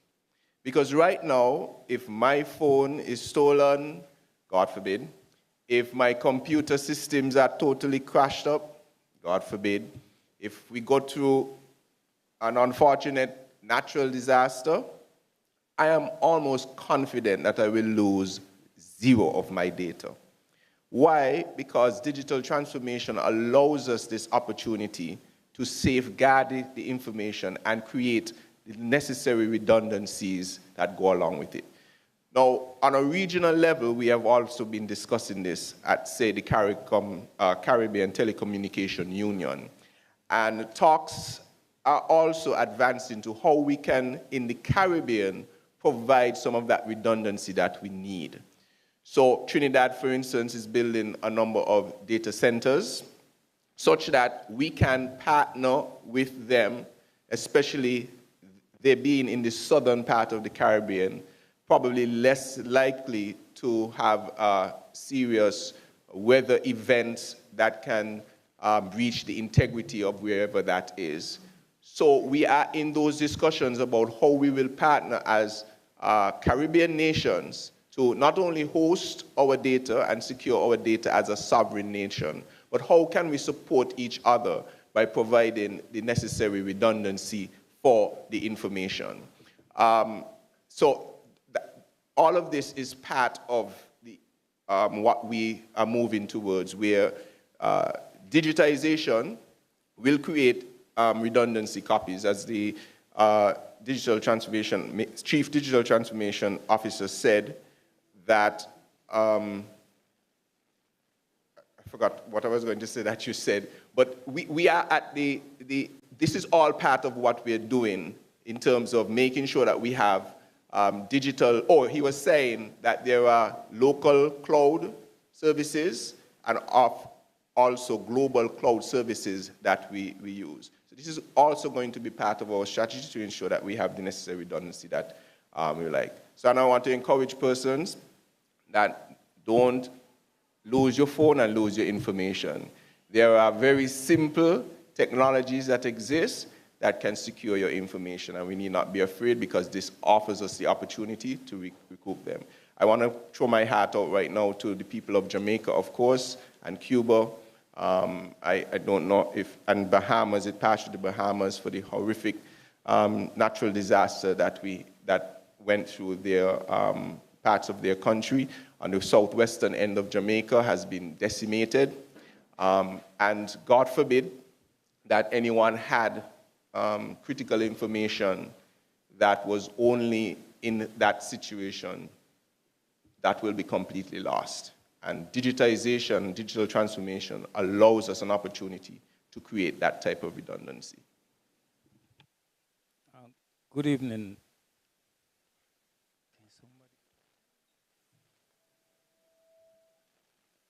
Okay. Ministers Maynard and my good friend, Mr. Carty here. My main thing is access and accessibility for persons with disabilities. It's probably, I think we're being streamed and so on the radio, so it's probably a good thing to identify yourself and if you're representing an organization. Yeah, if you would like. My name is Anthony Mills. I'm the current president for the St. Kitts Nevis Association of Persons with Disabilities. And so you would expect that I'm concerned about how these systems would be accessible to people with disabilities. Let's look at somebody who's blind and need to use screen readers. Currently, a lot of the websites are not coded for screen readers because our vice president is totally blind. And I hear him complain about sometimes when he goes on some of these websites and then the screen reader would say like button 47. That does not give him no information to work with if it's a button 47. So you would have to make sure that these buttons are coded in such a way that when he get there, it would say what the button is. And the links are coded in such a way so that they would work for this. The screen reader wouldn't just see the text, but he would see the links and he would know where the links lead to. So my concern is what is being done to ensure that these systems are fully accessible to persons with disabilities, not just persons who are blind, but persons who are deaf, and you have videos on there to ensure that they always have caption. And then I'm not sure which one of you spoke about government can harness information for planning. I would suggest that would be a good time now to collect data on persons with disabilities, because currently we know that the last survey that was done, the data was lost.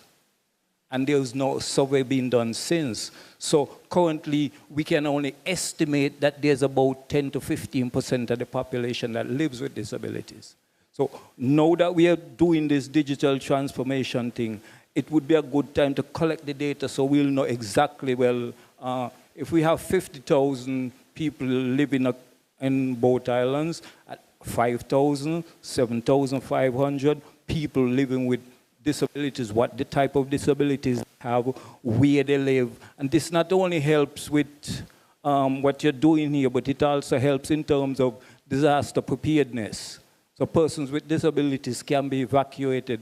You would know what type of evacuation needs they have, you know. So this would be a good time. So I would like to address those two things, the accessibility that is being built into the system and the harnessing of the information. Yes, thank you very much, Mr. Mills. That's a very important question. A significant component of digital transformation is inclusivity, right? So we're talking about being able to build systems that are responsive to the needs of all sorts of people. People with disabilities of whatever kind, the elderly and so forth. Let me give you an example. One of the considerations that was raised when we were talking about the production of new certificates at the ECRS, the Basta Health Center. One of the colleagues, I think it was Eric, the idea of on the certificate.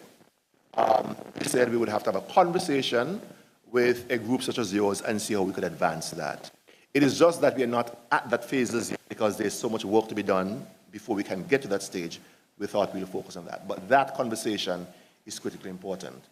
The other thing I want to mention is that one of the things that Christopher would have sought to address in his very brief presentation was that as we design systems, we are taking those very considerations in mind. So we are spending a lot of our time focusing on how the user interface is presented so that people who have visual impairment issues and so forth can use that. But we've also embarked on getting some consultancy done in relation to web standards. You know, we are a small unit. We have a lot of skilled people, highly skilled people in the department and in the unit, but we believe that this is an area of specialization where we bring somebody in. How can we develop applications that are responsive to the needs of people with varying abilities? So that is top of mind for us.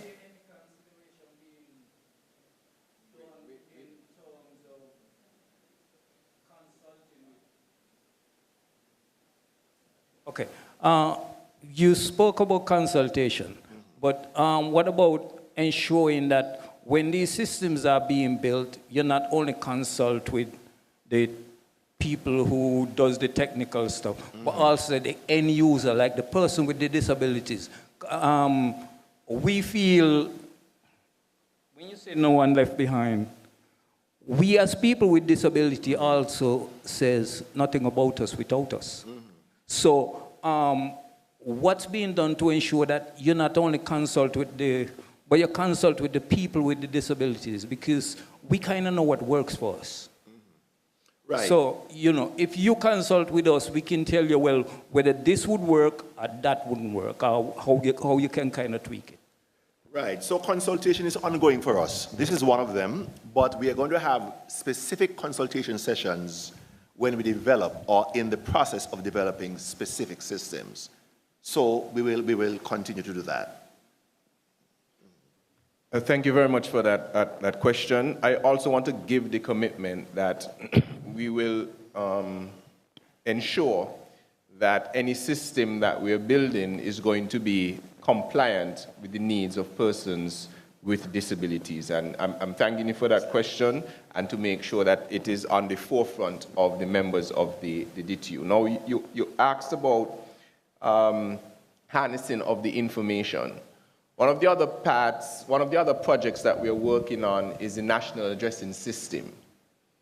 So where everyone will have, or every property rather, would have a defined specific address system. So if the Ministry of Persons with Disabilities, for instance, keeps a database of 1,500 persons with disabilities, and through that database, we can know exactly where you are, then it is easy for the government to then quickly dispatch support to that specific area. And all of that happens because we're doing this digital transformation. Right now, obviously, we can't do that in any grand scale now because the information does not exist to hand. But by doing this digitization process, by doing the national addressing system, by having your ID or your unique identifier linked to an address, social services or Ministry of Persons with Disabilities or whichever other social service the government has can easily pinpoint where we need to send support to persons who need it at the time. Yeah, good evening. My name is Anthony Rollins. I'm also a member of the St. Kitts and Nevis Association of Persons with Disabilities. My question is, would you all be doing any specific training for persons with disabilities to know how to operate these systems? I mean, the digital transformation is great, yes, but then a lot of persons with disabilities are a little bit slower than most people. So would you all be doing any training for persons with disabilities to get to understand and to utilize these systems? Another question is, after this digital transformation is fully incorporated, a lot of people are going to lose jobs. No? How about those ladies working in the thing? All those ladies working by the health center, none of them are going to lose their jobs. It's because, now my reason for this being, after you done do that, you ain't going to want everybody. You check what I'm saying? So, I mean, you know, you could say no, but later down the road, that's what can happen. So perhaps I could start with the last question, and then you could probably come in on the first question. Right, so obviously the intent is never for persons to lose jobs. We always get this concern whenever we are transitioning to some advanced technology. It has always been there. But what an increased digital economy means is that there is going to be opportunity for the creation of so many more jobs, right? And so you will almost always have what is a net benefit. Because now that the government can operate faster and smoother, there are going to be other things that have to happen. And so the government is always going to be conscious that our effort here is not to, by any stretch of the imagination, reduce jobs, but to create new jobs for the digital economy, create new jobs in energy, create new jobs in agriculture, create new jobs across all of the sustainable pillars for everyone, including persons with disabilities. So I am glad that you're here this evening to make sure that it remains on the top of our agenda. And absolutely, there will be training for everyone to be able to use the systems that we will be implementing. And I also think that we should probably have some strong mandate or strong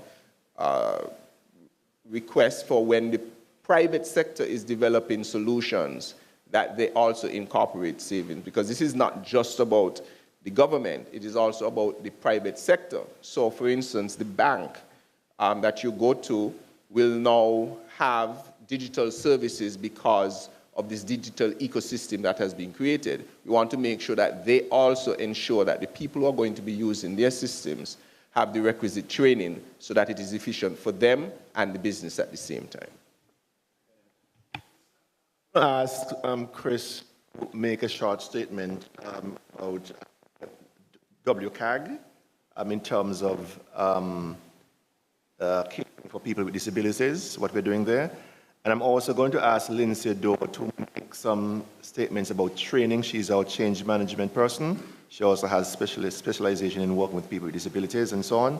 So if we can have them make very brief. Chris, brief statement.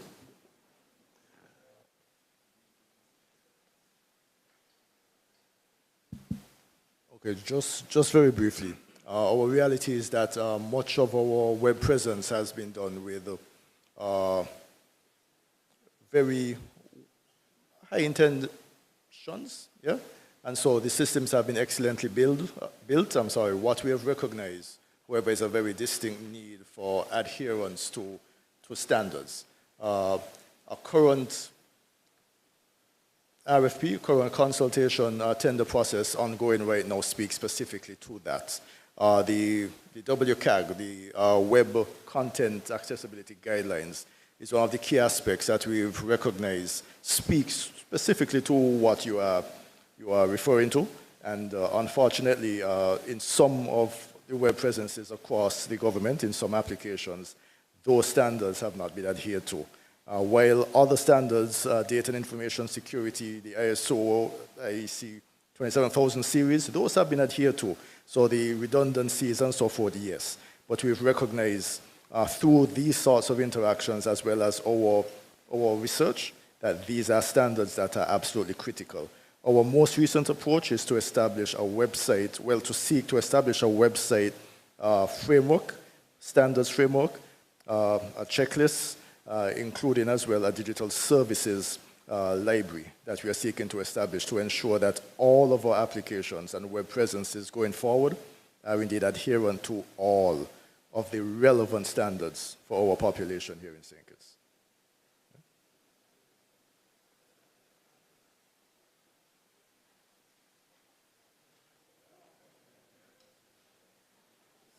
Mr. Mills, thank you so much for raising that question.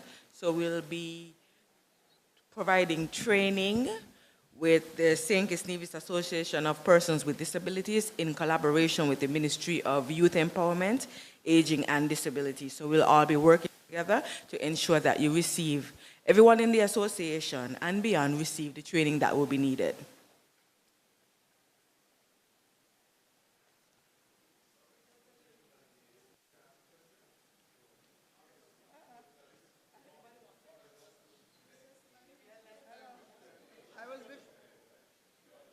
Sorry, I gave up my space to Mr. Martin, so I'll take it now. Thank you. Good night, Emily Joanna Paul, teacher, and maybe chaplain for the night. There are several questions that I needed to ask, but they were answered along the way. And I'm happy that you bring up the one about defined addresses.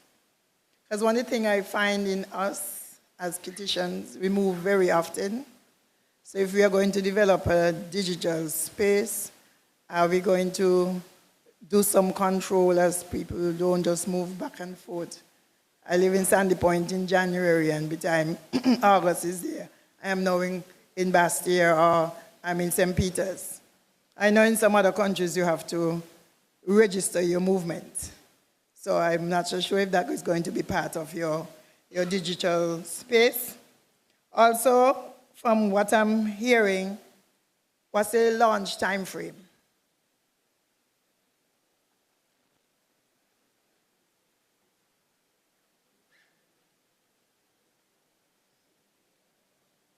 Okay, quickly on that. So one, there is no intent or discussion about registering persons' movement. That is not something that I think, there's no discussion about that. So, but obviously if you move, then you are able to update your address, which means then that any service that you go and get, it will be tied to that address. So when you present to Skelec, for instance, you will have the proper address. That's one thing that provides a particular problem for us because we don't have a national addressing system. Skelec may have one address for you. Another institution will have another address for the same place for you. And another institution has another address and it's the same place for you. But because we don't have any standardized national addressing systems, you have 3 addresses for you, one on your driver's license, one on something else, and one. What this will do is to now standardize that. So your present or current address, if that is what that particular service provider requires and you give them consent by providing your PIN or what have you, then they will access what is your current address. The other thing in terms of launch and time frame, so this is an ongoing process. Digital transformation is not a do everything and you launch on this date. So it is an ongoing process. So a number of these processes are in train and have started.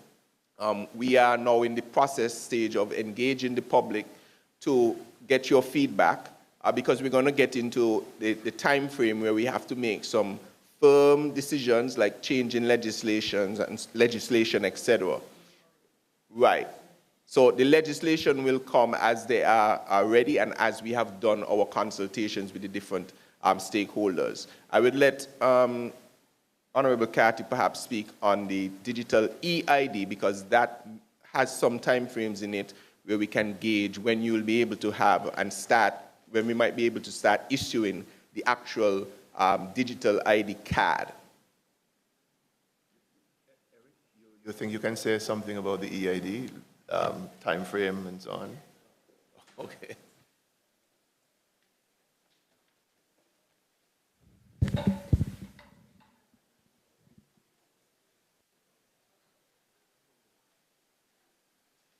So the EID is currently in development. It's expected to be launched, assuming everything goes right, by about mid of next year. That is the expected time frame on that. Of course, you know, once we get everything right, it'll be very good. But that's approximately the time frame on that right now. We have equipment which it's on SyncKits already. So we are going to be doing some testing with that over the next two, three months. Then we probably do some trial runs, make sure everything is good. And once that is all settled, then hopefully by June, roughly about June of next year, we should have the EID. So just look out for it about that time.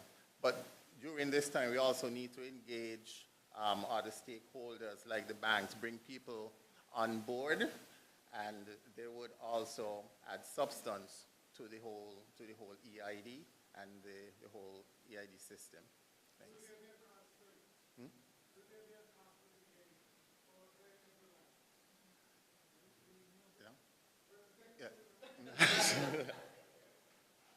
There is not any position yet in terms of any cost for the EID.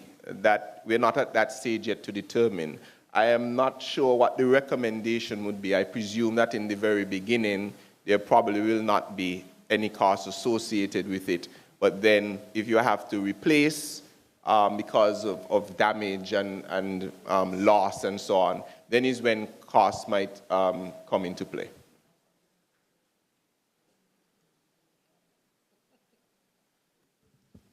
Good evening, everybody. My name is Laverne Berkeley, and I'm representing Uplift. Representing? Uplift. Oh.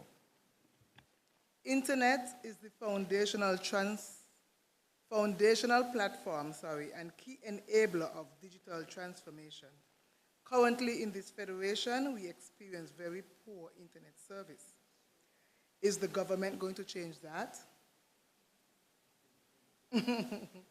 And how is the government planning on resolving this issue? Two things I want to speak of that I encountered recently. One, it was after the introduction of the Inland Revenue Department SMART, where they allowed me to file my taxes online and pay for it, as they say, in the comfort of my home. I started the process, got knocked off in the middle, tried again, and when it reached the payment process, it is still loading. I had to reach to Bastille to make that payment. Two, I traveled, I came back to the Federation, and on entering the airport, the new system is in place, and the lot of,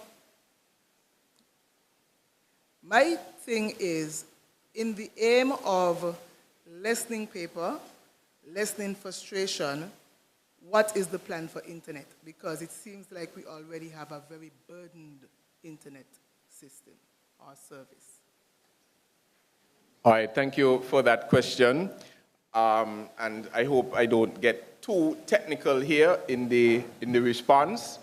What you explained there does not necessarily sound like an internet problem, but an application problem, right? So there's a difference. Not because something is loading means that the internet is the challenge. You would have had to also lose service elsewhere, meaning your phone could not connect on you, or you couldn't search on another website, etc., to know if it was internet related.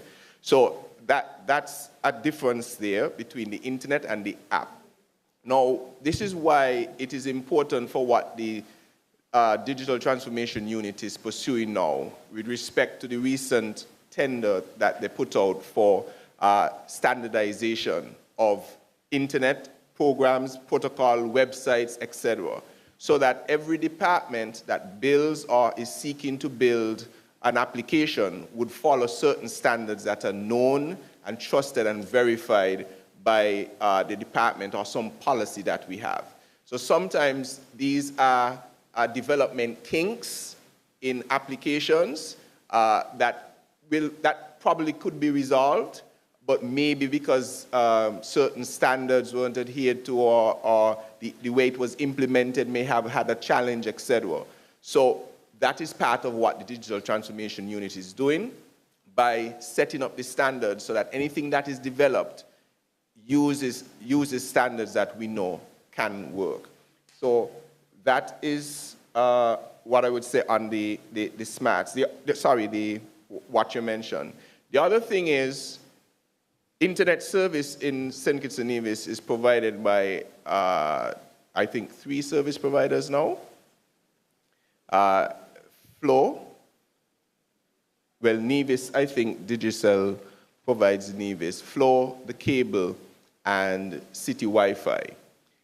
Generally, compared to elsewhere, even in the region, the St. Kitts Nevis internet experience is fairly good, right? And we would probably, I know some persons are shaking, etc., shaking your heads. I would encourage you to make sure you bring this up with your service provider, right? And that, I am going to bring this to the attention of, which is the NTRC, which is the body responsible for ensuring that telecom companies are adhering to the best practices and have the minimum downtimes and access times at their maximum to ensure that we pay attention to this. But in general, we should I want to tell you, go and knock on the door of your service provider to ensure that they are giving you what you're supposed to be getting in your area. And if you do have an actual challenge in your area and your service provider seems unable to resolve that, I would encourage you to report that to our NTRC so that they can then do an assessment for that area.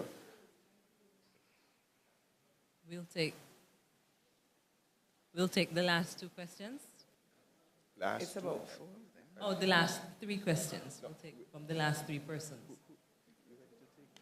Okay, good night. No, I don't think 3 yet. I think there are some other questions. Okay. Okay, we'll continue the conversation. Go ahead.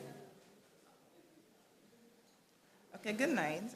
A lot of emphasis has been placed on cybersecurity, and obviously, it's very important to protect our information. But I'm wondering, or I'm suggesting, if it's not already in the works, to build capacity in database management itself. Because we don't want a fully secure system and it still struggles internally, where we have duplicated records, mismatched information, or missing information altogether. So I was wondering, when we are putting the emphasis on the cybersecurity, if there's going to be emphasis on database management, especially when we're talking about interoperability. We have each department, etc., with their own database, that itself becomes cumbersome when we're talking about the integration across the Federation. So I'm just putting a plug for database management, scholarships, certifications, etc. Is that your field? Okay. So I think the questions we are getting show how engaged people are on these subject matters. But data standards is something that we are highly focused on. And I think as Chris or Eric would tell you, we have a consultancy out right now in that area.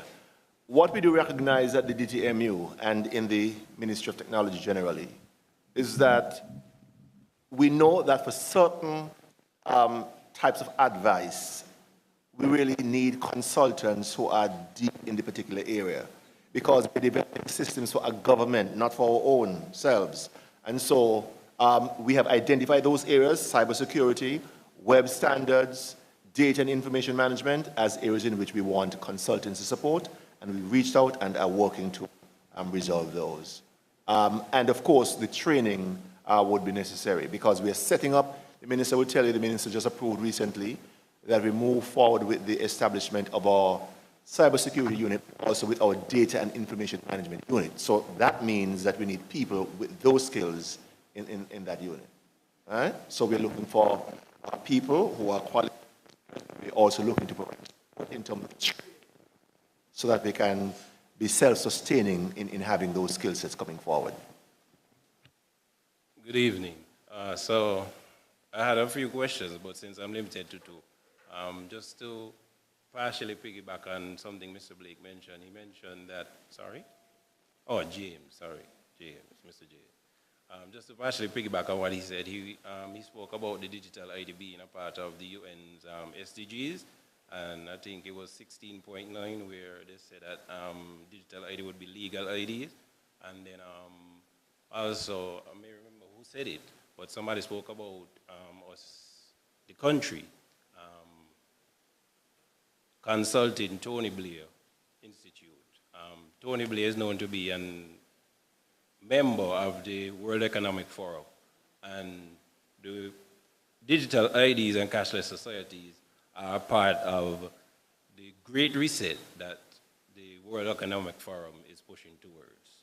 That's one. That's just piggybacking on what he said. But now the question is, the laws, the legal pass, the laws, the amendments, would them be made available to the public before they're ready in Parliament so that we could peruse them and probably give objections to what is in the bills or the amendments?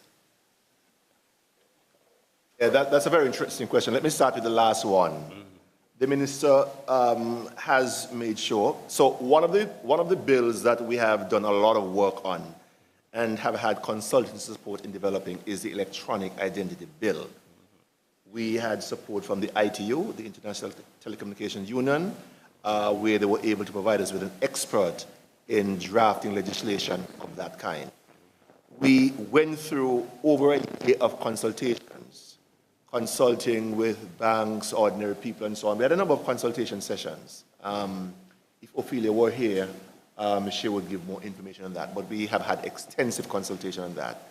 For others that we are now getting into, we still have some consultation to do. So we have conceptualized these drafts, but then we'll be going through a consultative process to ensure that we can get your views on those things. So when you say consultation, there would be consultation, I mean like more town halls pertaining to No. Town halls are one way of doing certain things, but we want to be able to sit down around a table with people, go through the actual specifics of the law, so that people can tell us. So if we are doing something, say on, let's say, digital ID, then we want people who have an interest, people who have training, people who have whatever, to come to the table, sit down with us as we go through the legislation, draft legislation, paragraph by paragraph, section by section, and get people's feedback on that. We have done that with the EID bill, the digital ID bill, and we are yet to do that with some of the drafts that we have. We have a draft, then we'll go with a draft, and hopefully So the drafts will be made available to the Yes, general absolutely. public that we could peruse and give our Absolutely, two cents. absolutely, Okay. absolutely. The other question you asked or comment you made was in relation to the UN section, whatever, about digital ID. Yeah. Sorry. Legal identity. Legal Not identification, digital. which Right, implies that legal, current right. would be It's illegal legal identity. going forward. It's legal identity. That's because there is a concern that there are people living in many countries around the world who don't have any legal identity at all. So they're in the shadows. People can take them, enslave them, do whatever they want to do with them, and nobody knows of their existence. Now, digital ID is just one way of achieving that, but there is no mandate in relation to digital ID being used to create legal identity. SYNC is currently basically heading towards some of those different goals, because I think it's 17, 18 in all, and we're pushing towards different ones as we progress. Like, for instance, the video said that you would launch it this month, the electronic vehicles, something, may remember the policy. EV? Yeah, but in a policy where they're asking us to replace the fleet from gas powered, diesel powered to electronic vehicles. So that's all of those are part of the UN SDGs. And that's why I say, I understand Mr. Blake's concern, because this leads to my second question, which is how would,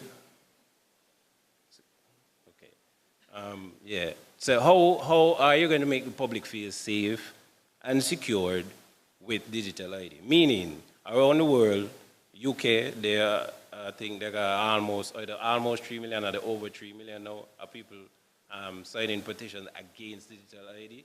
In Australia, I think they had protests recently. In India, they launched the digital ID already, but they have had leaks over the years of people's digital information. As recent as the 9th of last month, India digital ID information was found on the internet for sale. So I guess that's one. And in Pakistan, they had a protest about digital ID. Using geofencing, the government was able to identify who was present by the cell phones. And then through the digital IDs, they were basically, for the lack of a better word, penalized or targeted. Some of them wasn't able to access like banks, et cetera, et cetera. Some of them wasn't able to access government services and those kind of things. So how we as citizens, seeing all this going on now, don't feel comfortable with now this coming at you, your doorstep. If like somebody implied, I don't remember if Mr. Blake, but this feels like, basically the war is closing slowly but surely, and we would have to comply. During COVID, we had to comply, but because, for example, during COVID, they refused the vaccine for whatever reasons. But they were the bank, et cetera, they go for money, they couldn't access it, et cetera, et cetera. With digital ID and cashless society, it would be way easier to basically put somebody on lockdown. So how, with all of that going on in the world, and we could see all of that going on in the world, how would we feel comfortable entering a system like that, knowing that somebody could co-op with system and do that? Because during COVID, basically, SYNC was co-opted to deal with them totalitarian system that what happened to us during that time. People lost jobs, et cetera, et cetera.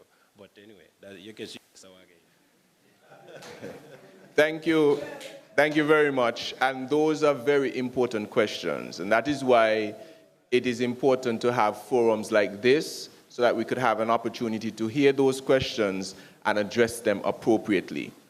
I would probably start off by saying there was a time when there were no cars on the road, and you had to walk or maybe go by buggy. And then somebody decided that we're going to get a motor car. And that car now has become an attack machine, because I can take that same car, which was designed for the purpose of something purely good and cause havoc. Any tool or any machine you could think of is like that. So if we use that same thing, we as humans can almost use anything that is meant for good, also for bad. Well, how do we deal with those particular situations where a government can do something that is bad to its people? Now, St. Kitts and Nevis prides itself on something called the rule of law. The rule of law. And that is why these things are important. So when you bring a question like, for instance, a government being able to take information and penalize someone, we can legislate against things like that. But I'm saying right now it is not legal for the government to do certain things. The government is therefore not doing it. We live in a part of the world where we expect that the government will abide by the rule of law. Because with or without a digital ID, with or without some of these services, a horrible government can decide, God forbid, to show up in here and withhold all of us against our will. But we expect that our country has reached to the point where civility will be at the forefront and the rule of law will maintain. So it is important. I'll go back a little bit on this. When I was in university doing a master's in electrical and computer engineering and AI and all of these different things, do you know what they had to teach us as any computer scientists? They had to teach us how to break the system. Because if we don't know how to break the system, how then can we design to protect against it? So this exercise is so very critically important because I want the departments to hear all of the ways that you think we can break the system so that what? We can design as much as possible to prevent it via legislation, via policy, via frameworks. Because we will always have that inherent fear of somebody doing something bad to us. But what we can do is to prepare ourselves. So don't keep it in your back pocket, those of you listening at home and so on. If you have identified situations around the world where any system like this can be used for wrong, we want to know about it because we want to be able to design and prevent those things from happening. But the benefits, in our estimation, way outweigh the negatives because that same information that you have that people are using erroneously can also provide so much relief and efficiency for the government. And what is going to be critical, I think also it's important, Jamaica, for instance, went through this exercise as well. And people had the concern about their private data and information. And so Jamaica actually passed a very strong Data Protection Act back in 2020, which I've asked the unit to go through in detail to identify what strengths in that particular piece of legislation we can bring here. And one of the core principles in there is that you have control over your information and that the information can't be used against you. And if anybody tried to use that information, you have a way to do it. And obviously, you can't stop all bad actors. People will try, but we want to put the mechanisms in place to do it. So I welcome those types of questions because sometimes they were, sorry for going on a little longer, once in a meeting, I don't remember if it was with ICT or with Post, they indicated to me a nefarious act that somebody was doing. And it never occurred to me that somebody would think to do something like that. Right? It never occurred to me. But they were able to say, look, no, this is what happened. So what happened after that? We're now able to plan so that we could thwart that. So this is very, very important. I want to thank you for those questions, and I want persons to bring that information. You also said, you asked about the consultation with respect to any legislation. I'll give the commitment as the Minister of ICT to ensure that once the legislation is ready, that one, of course, we will do our previous consultation, but we will give enough time for there to be amendments that are legitimately proposed. Right now, a lot of persons don't realize that because of our system, I am not only a Minister of Government, but I'm also a legislator, and I'm a representative of Parliament. So the reality is, your representative should always make themselves available to be able to get your input on bills and legislation that they are going to pass. And how we do that is, when we pay attention to the process, there's usually a first reading of the bill in Parliament. I don't know if you know what happens for a first reading. Nothing passes. It is just read for the first time in Parliament. After that, there's usually a time before it is read a second time in Parliament. During that first time it is read, and you hear about it, because that has to be public information, we have to announce that it has been read a first time.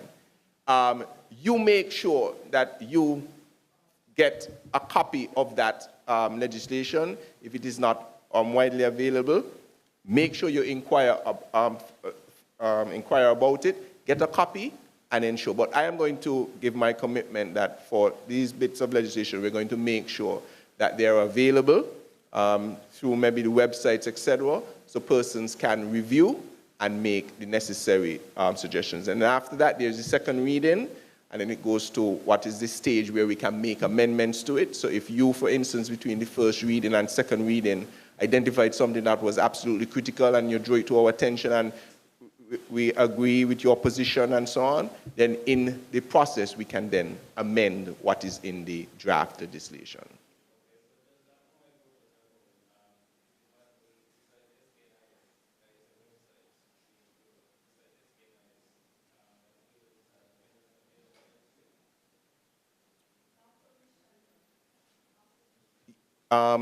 When you say besides SKNIS, what?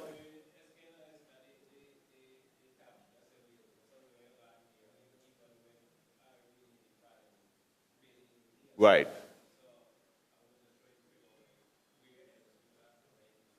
Okay, that's a good question. And as I said, I'm giving the unit the blessing now that, especially when it comes to these, that those bills are available, the draft bills are available on the websites associated with the Digital Transformation Unit and the Ministry of ICT.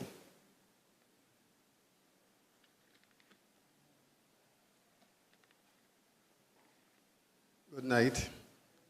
I'm Dion Gomes, a resident of this community, Ponce Pasture. I would like to say, given the information that I received tonight, I'm very, very, very, very much elated.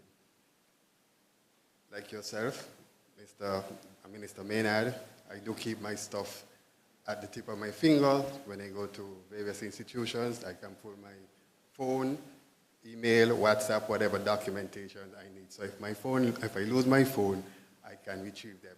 I might not have an iPhone like yours, but I still have the ability to do that. Now, over the years, I have envisioned a lot of these things being put in place here in St. Kitts, just what's being mentioned here. I'm not just hearing digital ID, but I'm hearing digital transformation. As a young entrepreneur, and as a licensed custom broker, I've gotten frustrated of some cumbrous and robust processes having to go through and having to deal with certain persons in certain people in persons or institutions. You go to them in person, and the demeanor and the tone that you receive is such a toned off.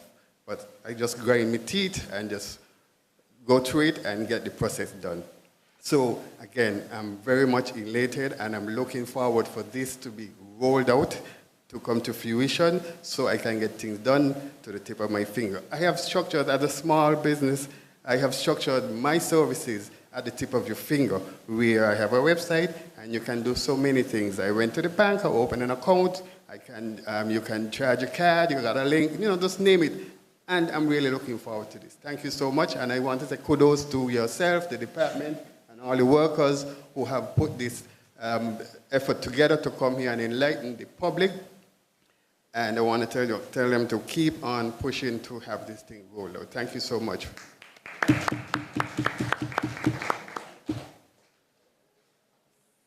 I think there's a line behind there, so perhaps. I know, but perhaps you should stand in the line so that, yes,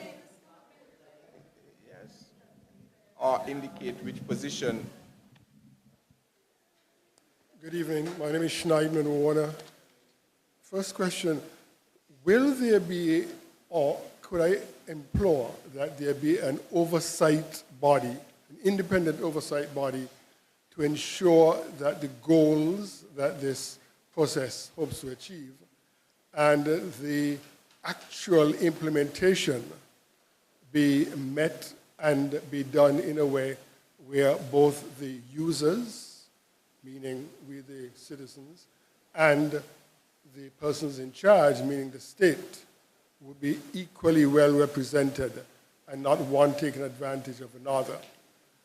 Secondly, in spite of the fact you said that this thing will be done over a long period of time, which is quite understood. Do you have, however, any indication as to what is the anticipated cost of this project? How much money do you expect to spend over the period of the project? Citizen consent. What form will this take? And is it going to be like when I download some software and there are 40 pages of things I have to agree with? And if I disagree with one paragraph and I say no, I can't use it at all. What form will this citizen consent take? Will there be consultation?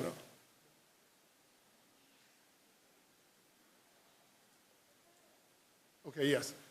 I trust that the consultation that you'll be undertaking will be real consultation. I'll give you an example of an occasion when I saw it in practice. When in this very building, some years ago, there was a forum like this one for the change of the property tax system. Someone got up and raised an issue with one of the methodologies that was going to be employed to let people know about their valuations. And in that room, there was wide agreement that that person felt how most people felt. And to the credit of the powers that be, they took hearing of it and changed the plan because it was quite obvious that the state seemed to be overstretching its bounds in the opinion of the people concerned. Finally, customer service. You speak a lot of technical things, but one of the things that's quite conspicuous in this country, not in the public, but also in the private sector as well, is the absence of customer service. And so no matter how well planned and designed these systems are, if when we need to speak to real people, we don't get the kind of service we expect, and we have people who are distracted by looking at their phones and all these other things. May I ask that this transformation project include customer service as well, in the broadest sense of the term?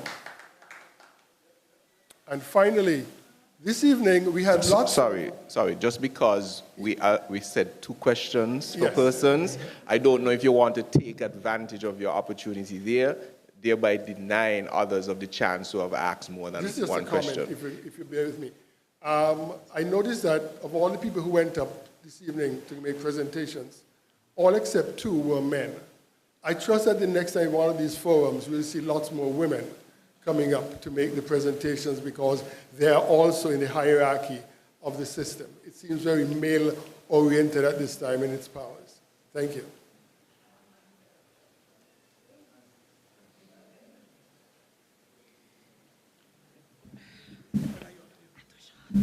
Sorry, you want us to address some of the questions first, or you want to ask you? Okay. You want to deal with the oversight body, and With respect to oversight, the government is really working from a whole of government digital transformation strategy, and that strategy was crafted with the support of Deloitte, really sets out a governance forum, well, a governance arrangement. And in relation to that governance arrangement, we have a number of committees. One of them is a site. Another one is what we call, hello? Yeah, right. So I was saying that the mic keeps, right, yeah. Right. So what I was saying is that the whole of government digital transformation strategy has put in place or has recommended a governance arrangement. And so the question that was raised by the gentleman who asked a question a while ago is very spot on. We have a number of committees that are part of that oversight arrangement, one of them being a project oversight committee. So we're not a law unto ourselves. We are reporting to people, making sure that we're doing what we're supposed to be doing, meeting the goals and objectives and so on within particular timelines. We also have a committee called an architectural design committee. So we have people who are going to be providing support. We're not experts at everything. We have people with good solid skills within the unit and the department. But we believe as we are trying to build out systems that can prove the test of time and all sorts of things, that we get the best minds in the room to help to advise. So those are some of the things we've put in place in relation to the governance arrangement. The last thing I want to speak about before the minister takes the mic, about real consultation. I think we approach consultation with an open mind. And if we believe that suggestions have come forward which add value, we certainly take them on board. There isn't an interest that anybody has to not take suggestions on board that we think will add value.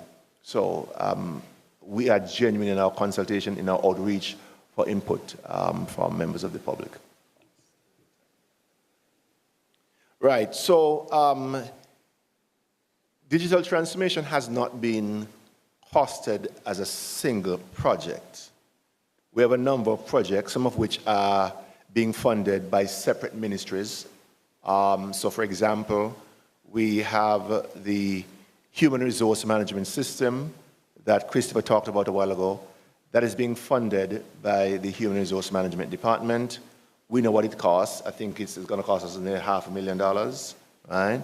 But as we engage service providers and they tell us what their cost is, we would know what the precise costs are. We know what our priorities are, and we have a good idea as to what some of those priorities are going to cost. Sometimes we are surprised by what the cost is when we go out and ask people to tell us what it's going to cost.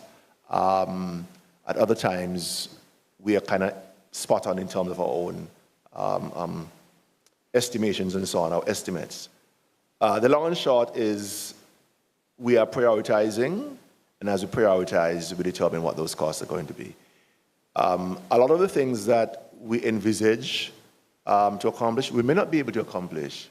And a lot of the things that we intend to accomplish will be accomplished only over a significant amount of time, 10 years or more, right?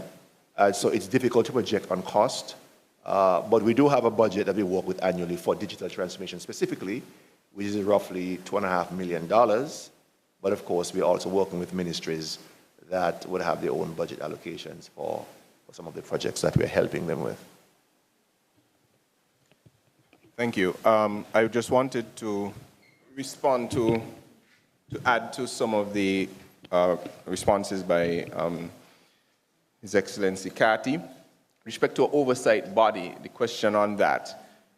Even in our Data Protection Act, I think there is an officer identified for that purpose. In the one in Jamaica, I think there's an office. And so as we look at the regulation, as we look at the legislation, this is something that we're going to pay attention to. how do we safeguard to ensure that everybody who is a player in the space of having data is held accountable? And so it already exists to some extent in our law here. And as we improve upon that, I presume that it is going to take the form of something similar to the Jamaican model, where you have an office that can do auditing, that you can file complaints, and so on, etc. So thank you for raising it, but we definitely will pay attention to that. I think Mr. Carty addressed the cost issue. Every year, of course, we prioritize. So there's a whole of government strategy, and we prioritize what we can do in the next year to 2 years, etc. And then we present to, in this process that we're doing now, budget consultation process, that, look, these are our priorities for this year in our long-term plan. And so that continues to happen. What the form of consent would be. Now, after we go through this process where we can have meaningful consultation and recommendations are made and everything goes into practice, the form of consent is going to be you who decide that, should I give the bank this information? And you decide yes or no. You're not going to have my information. And the bank is not going to be able to then legally and lawfully, and also probably technically, be able to go and get that information without doing something nefarious, which of course will put the systems in place to try and protect. So the form of consent is going to be you deciding at the time, do I provide this information? So for instance, the ecosystem will develop such that maybe a promoter may have a FET, and they want to ensure that only persons over the age of 18 enter, because there is going to be, what's the age to drink in St. Kitts? It's 18 or 21? I think it's 21. And they want to ensure that only persons over 21 enter. And they may develop an app that uses the ID. But the only information that their app might be able to pull is the age information. And so when you show up, you decide whether or not you want to give that information. If not, of course, it's their private event, you don't go. So the form of consent, when it is operational, is going to be you deciding what institution or what service has the information that they are requesting to do the particular service. We answered the real consultation question. Customer service, this is something we can take on board for consideration, but off the cuff, I don't suspect that the Digital Transformation Unit is going to be the one responsible for the interface that you have at all service portals around the country.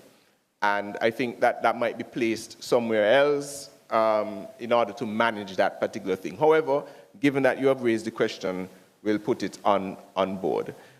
Male-oriented, I think earlier this year we had, well, every year there is Girls in ICT, and there is an intentional push to encourage women to get in ICT. It is still, in our context, a male-dominated field. And obviously the persons who came to speak tonight were speaking as the experts in their own specific field.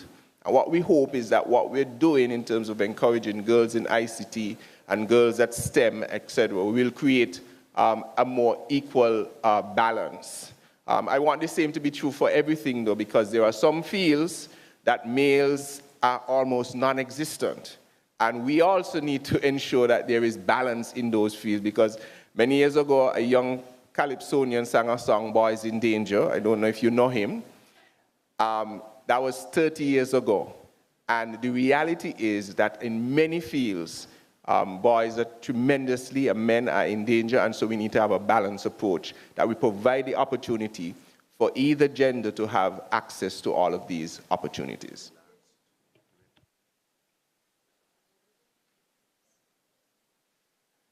Good evening. My name is Janelle Mason. I work in the Prime Minister's office as well as with Mr. Duncan here in the e-government unit at the Department of Technology to make my work more efficient and seamless.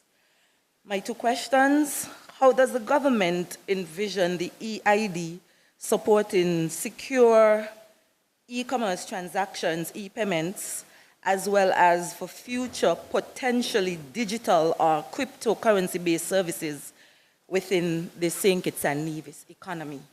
The second question is there a long-term or short-term roadmap for connecting the EID to other high-demand services? I know you mentioned health records and tax filing, such as voter registration and online voting for persons who are out there in the diaspora, local citizens, I think, instead of they having to fly here to vote for an election.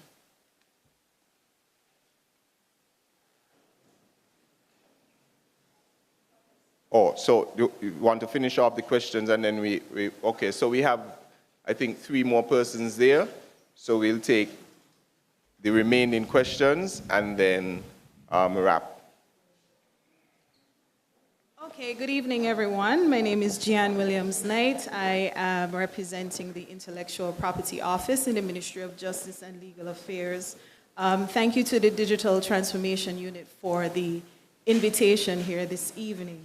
I just wanted to say that, one suggestion that perhaps persons who are interested in receiving more information could leave their email addresses with somebody in the unit, and you give the commitment that you send things to them directly as well as publishing it publicly.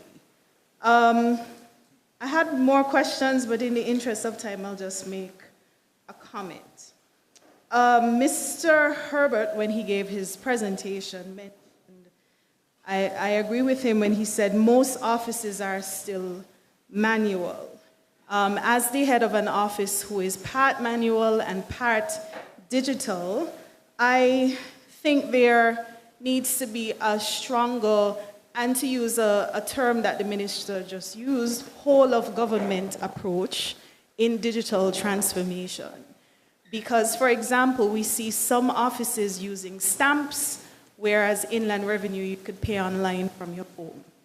I think we need to have a more systematic and uniformed position on digital transformation, a strong mandate from Cabinet insisting that all offices make some sort of effort to identify their needs that would help them be able to offer their services.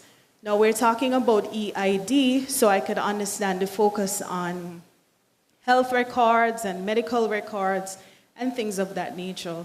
But there are other government services that people still have to come in and do manually.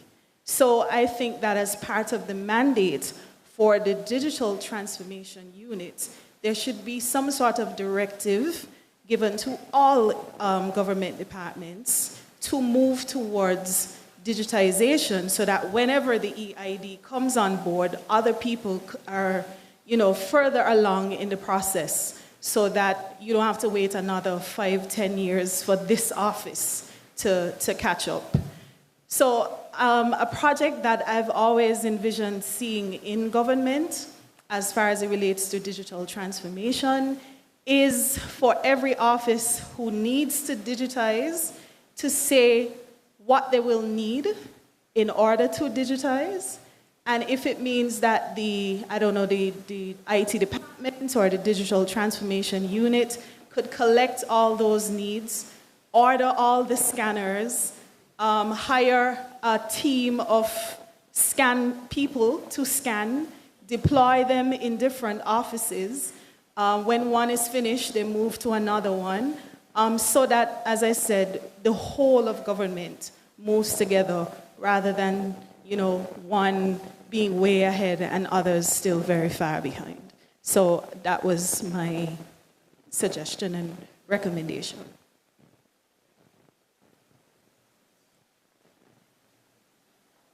Okay, good evening. I came initially with a lot of questions, but as I listened to the team present, questions dwindle.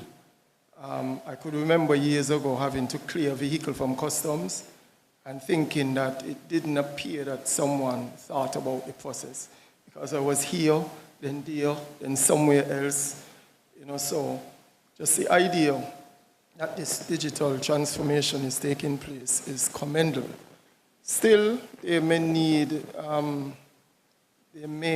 be the need for some connecting the dots. For example, the group with disabilities. For example, what would happen if it's determined that, and also over age, let's say over the age of 65, although they may not be disabled by virtue of nature, their eyesight, their abilities may be dwindling.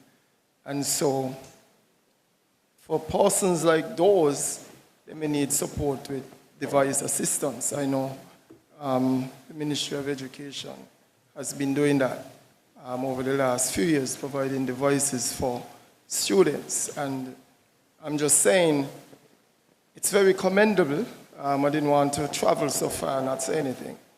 But, and I also don't want to be branded in a particular field. I love technology, but I see some management challenges in looking through and seeing what can improve, what can be better. But overall, I want to commend the team and continue on the right track. Yes, good night. My name is Kashrai Tweed. I'm a farmer. I heard the minister mention about agriculture and farming. For example, you have 10 farmers on St. Kitts, and they're producing the same product. When would we be able to tell the wholesale importers when to stop import? Because you cannot put the farmers to work on the farm, and at this point in time, you have some farmers without water, but the rainfalls are constantly now, so then the constant production, it just keep rolling over. For also, the amount of sucklings, bananas,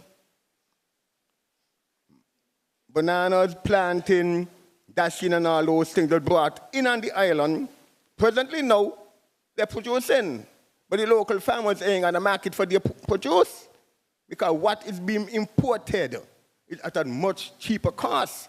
But why is it then the rule, I keep saying government, but I want to say ruling administrators, because we are the government, the person back here are the government. We pay the taxes. Why is it the farmers have to be going through so kind of hostile environment after so much hard work, they can't get the produce sell? For example, water and all of these things, I didn't come to ask no questions. But after hearing you mention agriculture, I had to ask questions. And you see this man on my face, on my chest here? It's so hard to see. We cannot, as farmers, back then, in this era here, agriculture was the major industry on this island. When I say agriculture, non-sugar agriculture. Because back in this set of era here, cane cutters had 3 and 4 rows, plant, soil and all, pigeon peas and all kind of things. So then why is it we are not given that opportunity to say, well, we don't work hard, let us make our money, export. Markets are out there. I could recall I was exporting back then in 1999, and because of the ruling administrators, today Monday, I just would have come out of Canada. And we need to get down to the bottom of this thing. Because presently now, I am encountering some nasty decisions. The Commissioner of Police, the Prime Minister, the Minister of Agriculture, and his permanent secretary, Mr. Minister, I'm going to give him a number. Please give me a call because it ain't going to be easy. Thanks.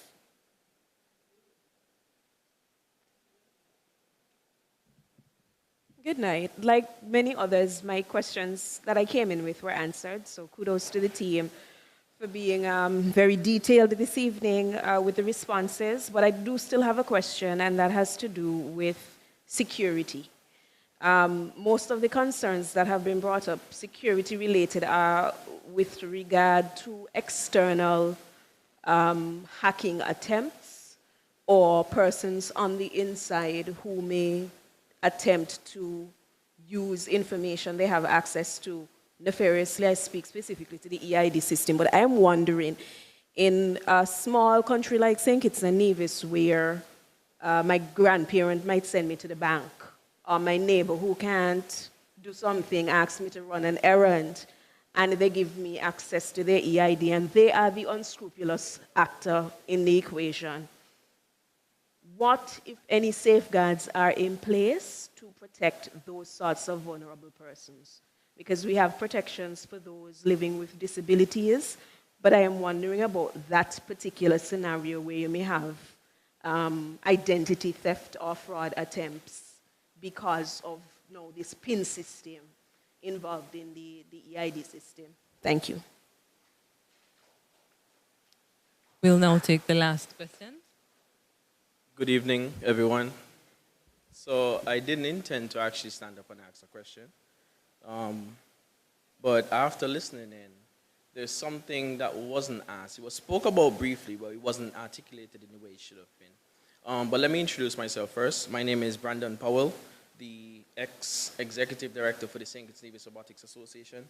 Honorable Kati, I'm sure you're very familiar with myself as well as the minister. I'm now the chief strategic director for the Robotics Association, and also for the president of the OECS Robotics Association for the region. My question is more in lines of cybersecurity per se, but not in the way, in shape or fashion, in terms of software-based, more human interaction-based, because there's an acronym PEPCAC. Problem exists between chair and device. But to be specific, data sovereignty. Now, I know that there are certain conditions, policy, tokenizations, the fancy technological terms that really geared towards protecting our software and our digital integrity. But in terms of a layered access system, such as a stakeholders access level, for example, multiple persons that's involved in the EID project building, whether local, whether international, and Taiwan, for example, being a big player. Not only I saw them listed as a stakeholder in terms of funding and also being a part of the development aspect. Now, I recognize and acknowledge the fact that Taiwan is a very great partner towards the entire government of St. Kitts and Nevis, and we appreciate them, their efforts in every single way, shape, or form, or fashion. But at the end of the day, they're still a different sovereignty nation. Now, it's one thing to build and design a product for a sole purpose, but at the same time, maintenance, post-care, when data is starting to be collected, would they still play a role in terms of accessing these sensitive data? The updates, the changes, and that's another question. Well, a quick caveat as well in terms of I've witnessed solutions over the years, given that my background is heavy in tech, where the government introduced new systems, new technologies, and so forth to really fix a problem, because that's what these type of services do. But as the years progresses, I noticed that there's more of a downward maintenance. So what's the post-care maintenance playbook, if there is one, and what it looks like in terms of the long-term sustainability of the project? I'm not against it. I open-handedly welcome the project, because it's actually a betterment for the ease of access for persons within the nation of St. Kitts and Nevis. That's pretty much one of the questions. The second question is local and private specialists. I think I remember you mentioned something about specialists in the area, Dr. Khan, in terms of whatever it's consultation or some sort of liaison in terms of what the field, the commitment is. We do have, I'm not going to say that we don't have the necessary skill set here in St. Kitts and Nevis to do certain things. We do have one or two persons that's able to even entertain the conversation or understand certain things, or even might even take over the project and execute. Just looking around the room, I could acknowledge Rodney Brown being one of those big time players in terms of long-term service in the tech industry. What persons like us would like to know. Well, asking this question for myself, I don't know if anybody else is asking the same question. How can we be a part of these transformational projects, right? And even if it's technical, well, I hope it's technical, because there is some ideas, especially from the young persons that's in the field of tech, you know, that's more up to date in terms of the modern technological era today, and what is trending versus what's going to work versus what's not going to work. Thank you very much for the questions. Let's see, go back up to the top here. Supporting e-commerce, there's a question about that from the young lady. The first one, Tracy.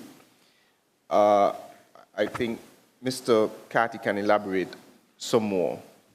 But what, for instance, the EID allows for is for us to conceive and develop any service that we need now, because we have a mechanism to support the authentication of who is doing the business.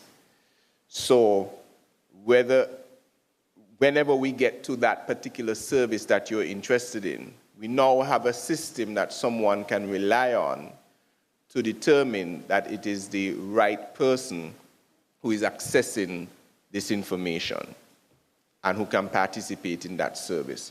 I think Mr. Carty could go further if needed on that. You mentioned online voting. That is not a consideration before the committee or before the Digital Transformation Unit. But again, once you have the tool, then if you envision a particular service that is needed, then you'll be able to develop it knowing that you have this system available to you. Mrs. Williams-Knight spoke about the whole of government approach, which is correct. There is a whole of government strategy, and the reality is this is exactly why the Digital Transformation Unit has been set up, because over the years, we have been doing things in a siloed approach. So now they are developing the processes, the policies, the programs, in order to try and centralize or organize the efforts of the government. Now, it can't happen overnight. So, for instance, we spoke about the data and information standards, etc.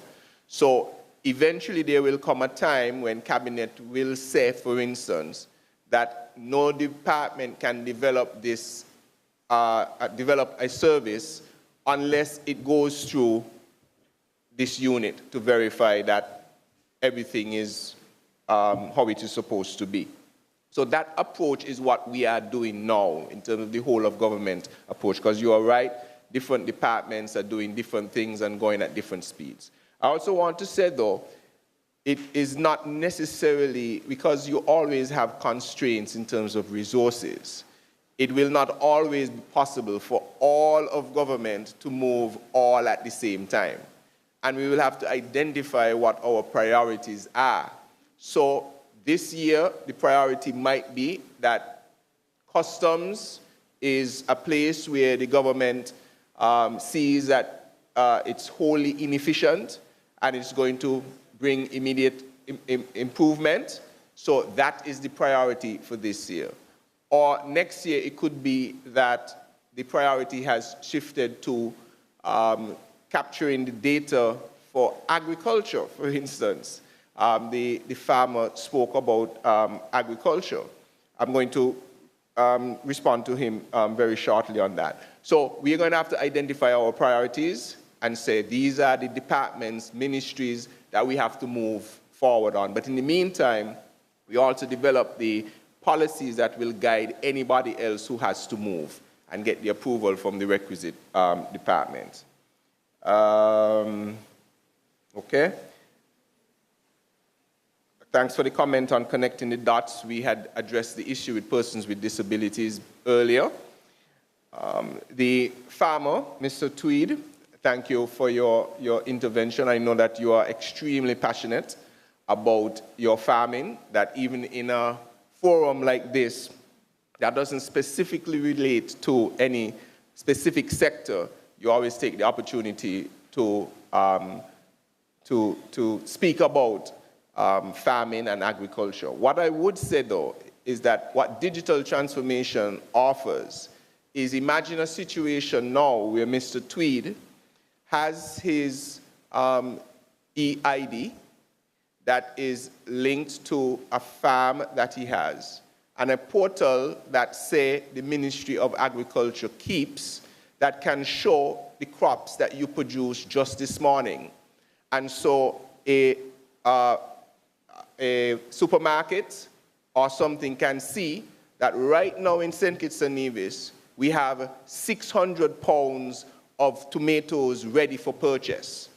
And instead of them going and clicking, because that is effectively what they do when they order overseas, somebody has an inventory there that says that I have 400 pounds of tomato available, and they are at this price. Now imagine if we can do the same thing for our local farmers, and digital transformation allows us that. So it becomes now easier for those service providers to access the products or produce that you have. The question of security and identity theft in terms of from Ms. Brandon, I'll let Honorable Carty, His Excellency Carty, say a bit more on that. But just to say that this is now what the digital ID helps to reduce in terms of identity theft. Because yes, you may have your print, but you still have to be the person. Sorry, you may have the PIN, but you still need to be the person. So, right. So unless, and in the process, it doesn't mean that you will get rid of identified international practices of having support persons for persons who need the assistance. For instance, there will have to be an instance where if someone can't come to the bank, that there is some policy developed that the bank is sure that the original person really intended for this to happen. It won't be that Ebony Brandon will show up with your grandmother's ID, put in her PIN, and because you look nothing like your grandmother, that they will just provide the service. So these are some of the policies that will have to be established as to how will an institution accept someone showing up claiming that they are a particular person. And I think that throughout this process, the Digital Transformation Unit will assist in creating that type of framework for that trust verification. But the EID now allows for more scrutiny to ensure that the person who is presenting themselves is really the authentic person.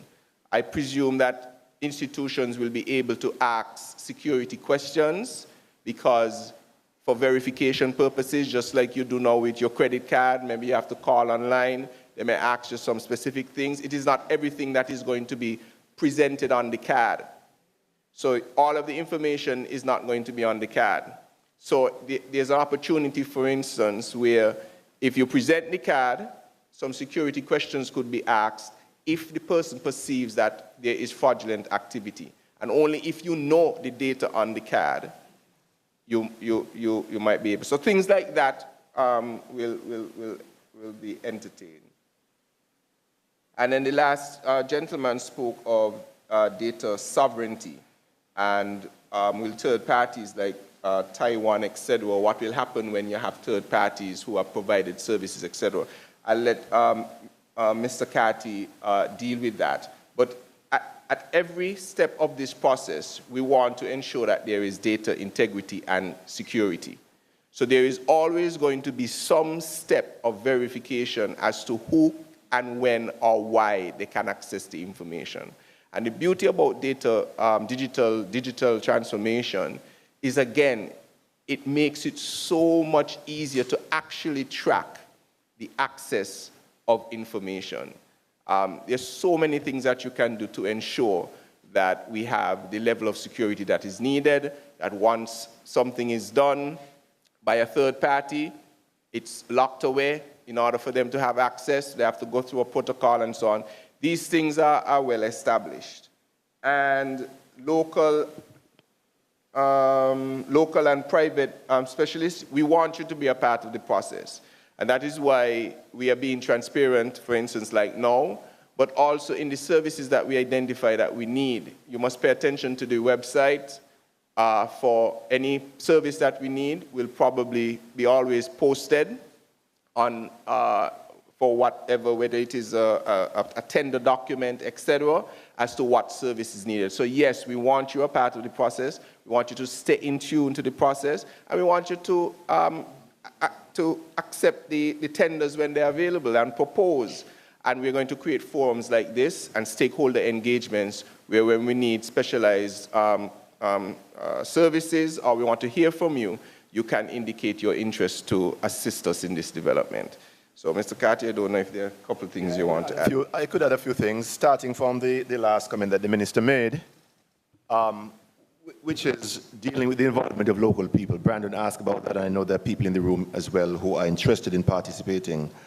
The last time we took a request, or the last time we took a recommendation for the award of contract to the board, the procurement board, they were particularly interested in the participation of locals because they are prepared to say to us, we don't mind in a situation where a tender coming from a local may be a little bit more, because there are those instances, than a proposal that is put forward by somebody who may not be a national of St. Kitts and Nevis, somebody from Jamaica, somebody from India, wherever you are. We have people who are participating internationally, India, the UK, Canada, the US, and so forth. So those are the people you are competing with, right? One of the most recent conversations with the minister, he was interested in making sure that we were able to publicize whatever opportunities we have to local business people. So we'll make sure that we develop a small directory of persons who have particular interest in providing services, and so that we can maybe send this to them directly rather than expecting them to be continuously checking where we made these postings. But it would also be good if you were to keep your sights on wherever these things are posted, which is on the SKNS website, right? And from time to time, you can call and make contact and so forth. So we really want to make sure that we can send information to you directly. The last comment I want to make, because I think the minister really spoke very detailed, in a very detailed way to the questions that have been asked, is the digital ID. The digital ID is a highly trusted form of identity. It is based on what we call the public key infrastructure. It's difficult to foil. It's difficult to get around. You have private public key. You have digital certificates. So when you walk into a bank and you say, well, this is my digital ID, how are you going to get around the bank being able to tell, because of the information that is associated with the card and what the digital identity does, right? You're going to have to fake being the person, right? So you can't just say you're your grandmother. I mean, just because you have the card. Even if you were to erase the picture and replace that, the way the digital ID works is not based upon a picture necessarily.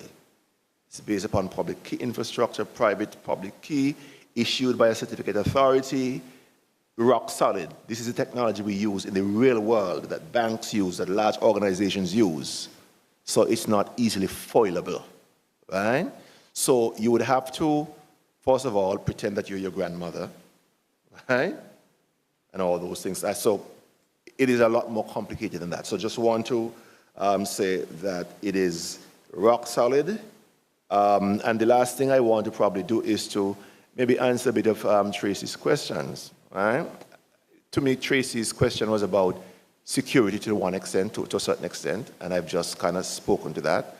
But it's about how the EID can be used to support an economic ecosystem, an ecosystem of services, and so on and so on. And this is an area in which we have had some support from Cybernetica, Minister, which he approved. Cybernetica is a company out of Estonia, and the Minister would have told you that Estonia is really one of the leader in government digital transformation. And so we thought it would be of value to us to get the support of a company out of Estonia, Cybernetica. They were giving us, have been giving us advice on the development of the EID, but they're also providing advice as to how we can develop services that the EID would be able to support. So there is a strategic eye, on what we're doing. They would have wrapped up their consultancy just about a month ago. We have the documentation, we are poring over it, and of course, we would want to make sure that we bring people in, people like yourselves, look at the documentation and see how we can really make use, of the advice that we're being given as to how we can develop the ecosystem to be supported by the EID. So I'll stop there. Thank you. Just one thing I wanted to say before you wrapped up or bring this session to a close is I was reflecting on the former president of Estonia. When we were there, we had the privilege of meeting him. This is one of them who had presided over a period of that transformation. And in his book, and I think at the forum we were at, he gave us the story of him moving to Silicon Valley to be a lecturer at a university somewhere there.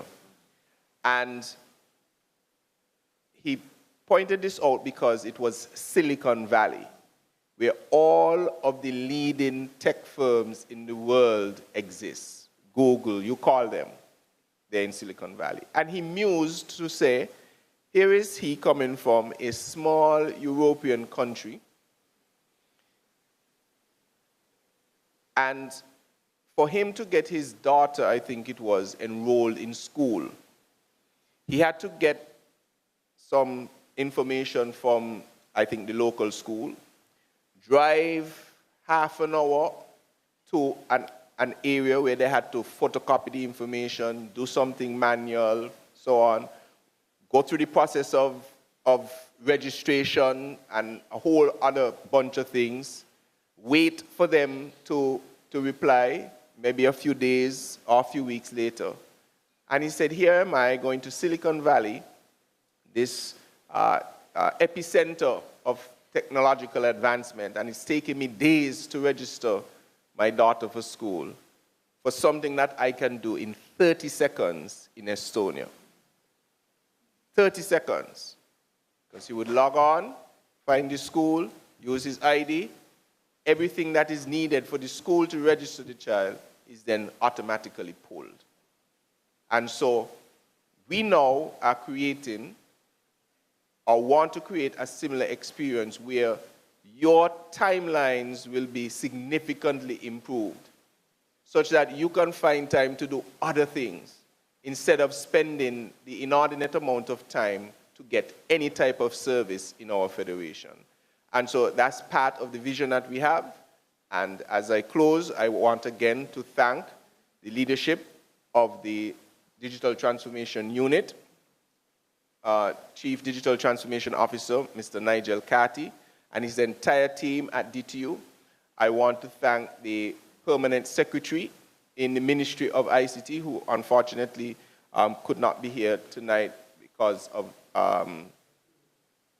illness, and it's pointed out to me that the PS is a female, the past directors of ICT are female, and some, I think, of the lead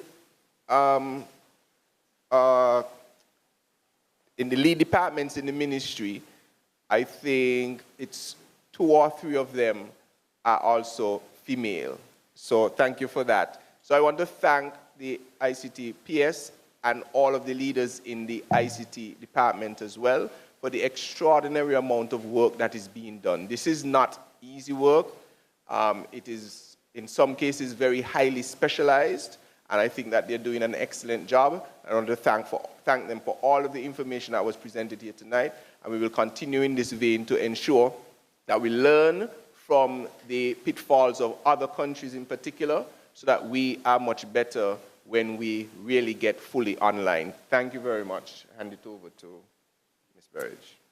Ladies and gentlemen, this concludes the Digital Transformation Town Hall meeting. I take this opportunity to thank Minister Maynard and Mr. Carty. I thank the presenters.